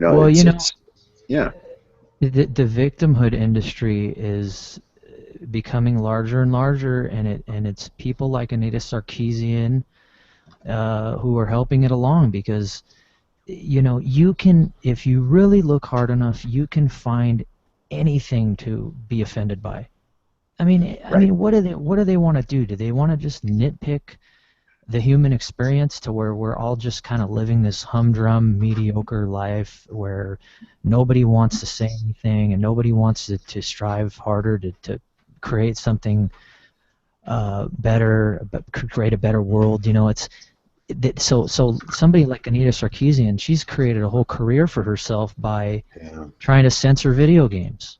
Professional victim. Yeah, exactly. The way I look at it is gynocentrism has got the slave already. Now they want the perfect slave. Yeah, exactly. Yeah, exactly. It's this whole victimhood industry is so dangerous because it's like, what's the end game here? You know what I mean? Yeah. I mean, you know how far you could go with it? Oh yeah, what's the next step? We've seen this in the early 1800s in America with the slave trade, and then also you had the Uncle Tom slaves, which were essentially the perfect slave. They learned the English and they learned how to be the perfect slave for them. And then what happened from that? The Uncle Tom, it's still a big, you get called an Uncle Tom now, and that's a pretty big insult. Yeah, I was on, I don't know if you guys listen to Tommy Sotomayor. Yeah. But I was on his channel. He just posted a video of a guy that he ran into in the street who is another black guy who's agreeing with everything he says on his channel. And he's talking about how, I guess the guy, I noticed he was holding a computer programming book. And I go, oh, the guy's learning to do Objective-C programming. And then on the comment section, they go, this guy's gay, he's a coon, he's a sellout, and it's so funny because they just validating exactly what Tommy's saying in the video, because Tommy's going, yeah, you know, we need to distance ourselves from these people that are bringing down our community, and get away from the rap music that's promoting all this like victimhood, and then you got these guys that are going, yeah, these guys are sellouts. It's like, it's outrageous to me. I mean, I can't really speak on the issues of the black community. I don't feel like it's my place to talk about those things, but it's just unreal to me that, like, if you want to improve yourself, you're automatically pulled down by the other crabs in the bucket. You know, this collective hive mind that wants to keep you down in that victimhood realm. You know what I mean? Like, they don't want to see people achieve. They want you have to stay a victim, you know, to keep the narrative going. It's crazy to me. Yeah, yeah. I mean, that's what Jesse Jackson and Al Sharpton are doing. You know what I mean? They're the Anita Sarkeesians of the black community, basically. Yeah, yeah. We see too much of this as boiled. And oh God, who said it? It started off in the black community, and now it's saturating the white community, and the suffragettes now are learning how to be victims. Mm-hmm. And you know, Like you said, the victim industry. Mm-hmm. Yep. Yeah. And there's going to be more.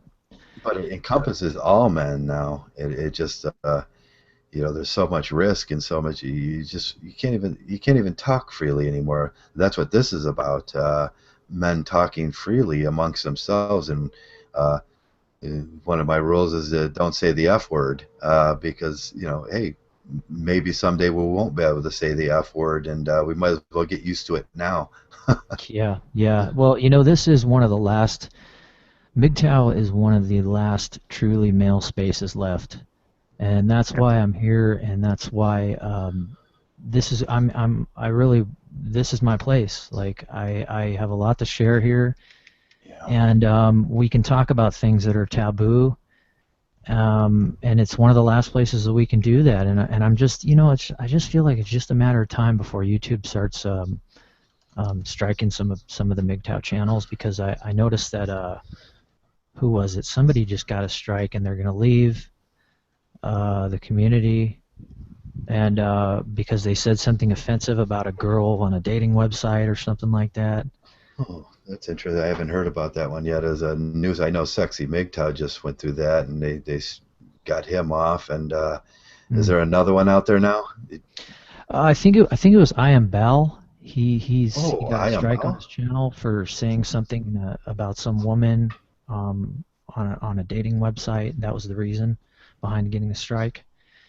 And I mean, Sandman's channel, I mean, the stuff he says is like, I'm surprised that he hasn't gotten strikes or his channel hasn't been pulled down. And Yeah, I was saying this. I was thinking exactly the same thing. I am surprised that he's not getting anything.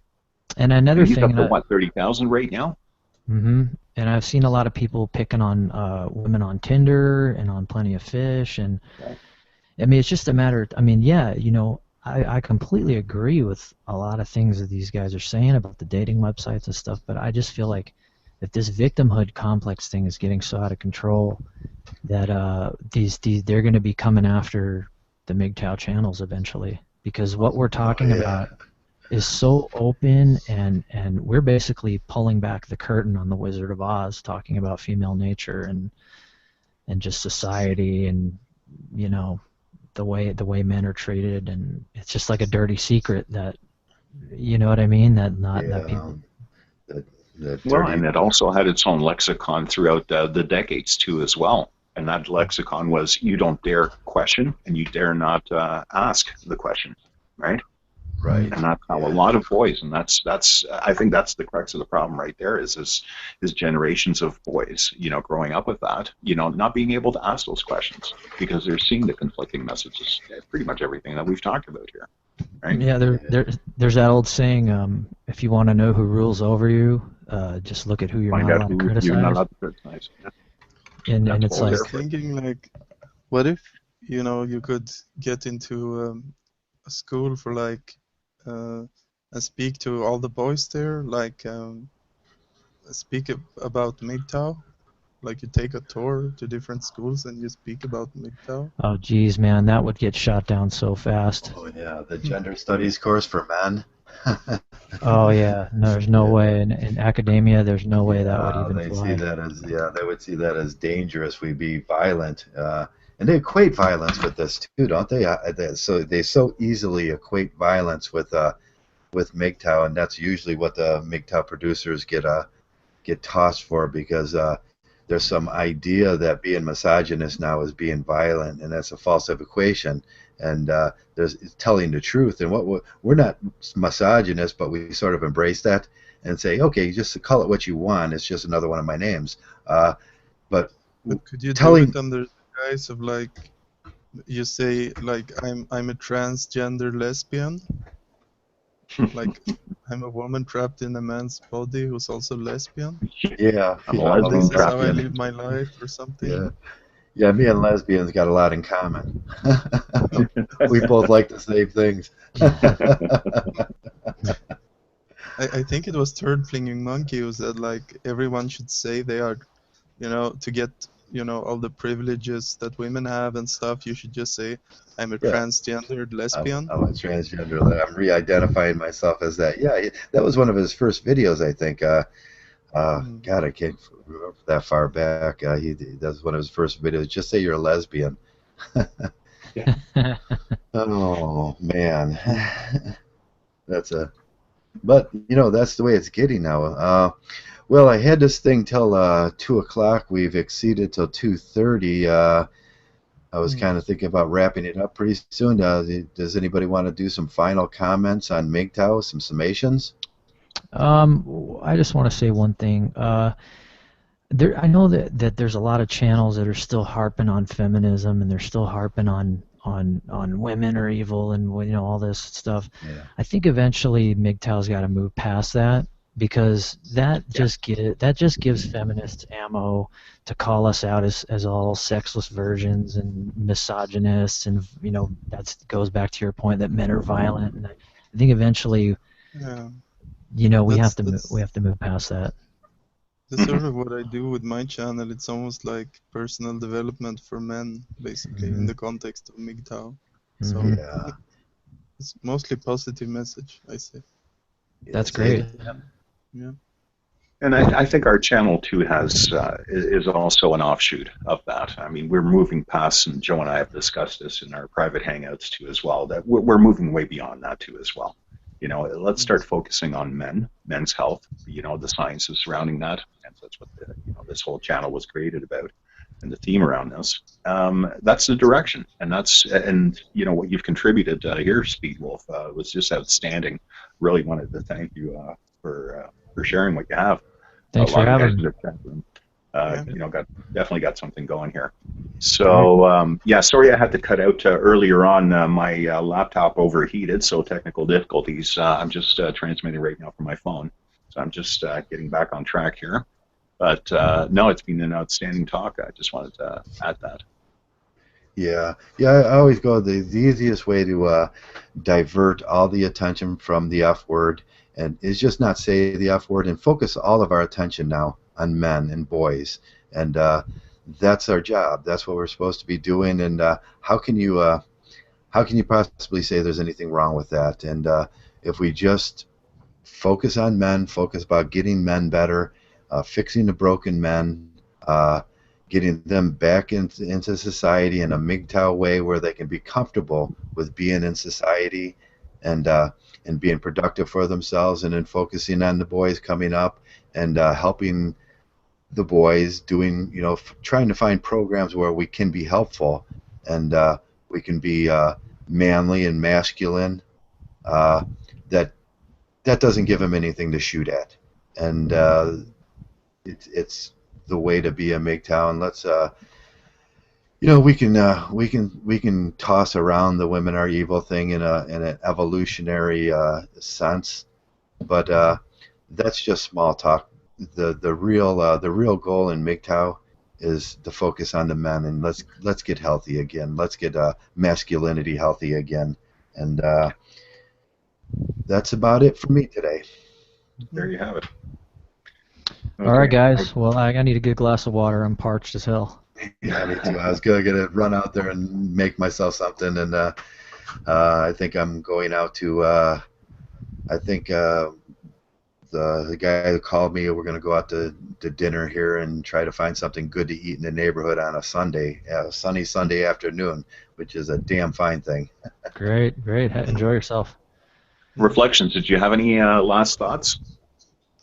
No, just for everyone listening who has not checked out my channel, please check it out. And there's a lot of tips on there how you can improve your life, so mentally and physically. So yeah, that's it. Sounds good. Okay. Okay, I'm going to stop this broadcast now. And all you MGTOWs out there, take care, and thanks for showing up.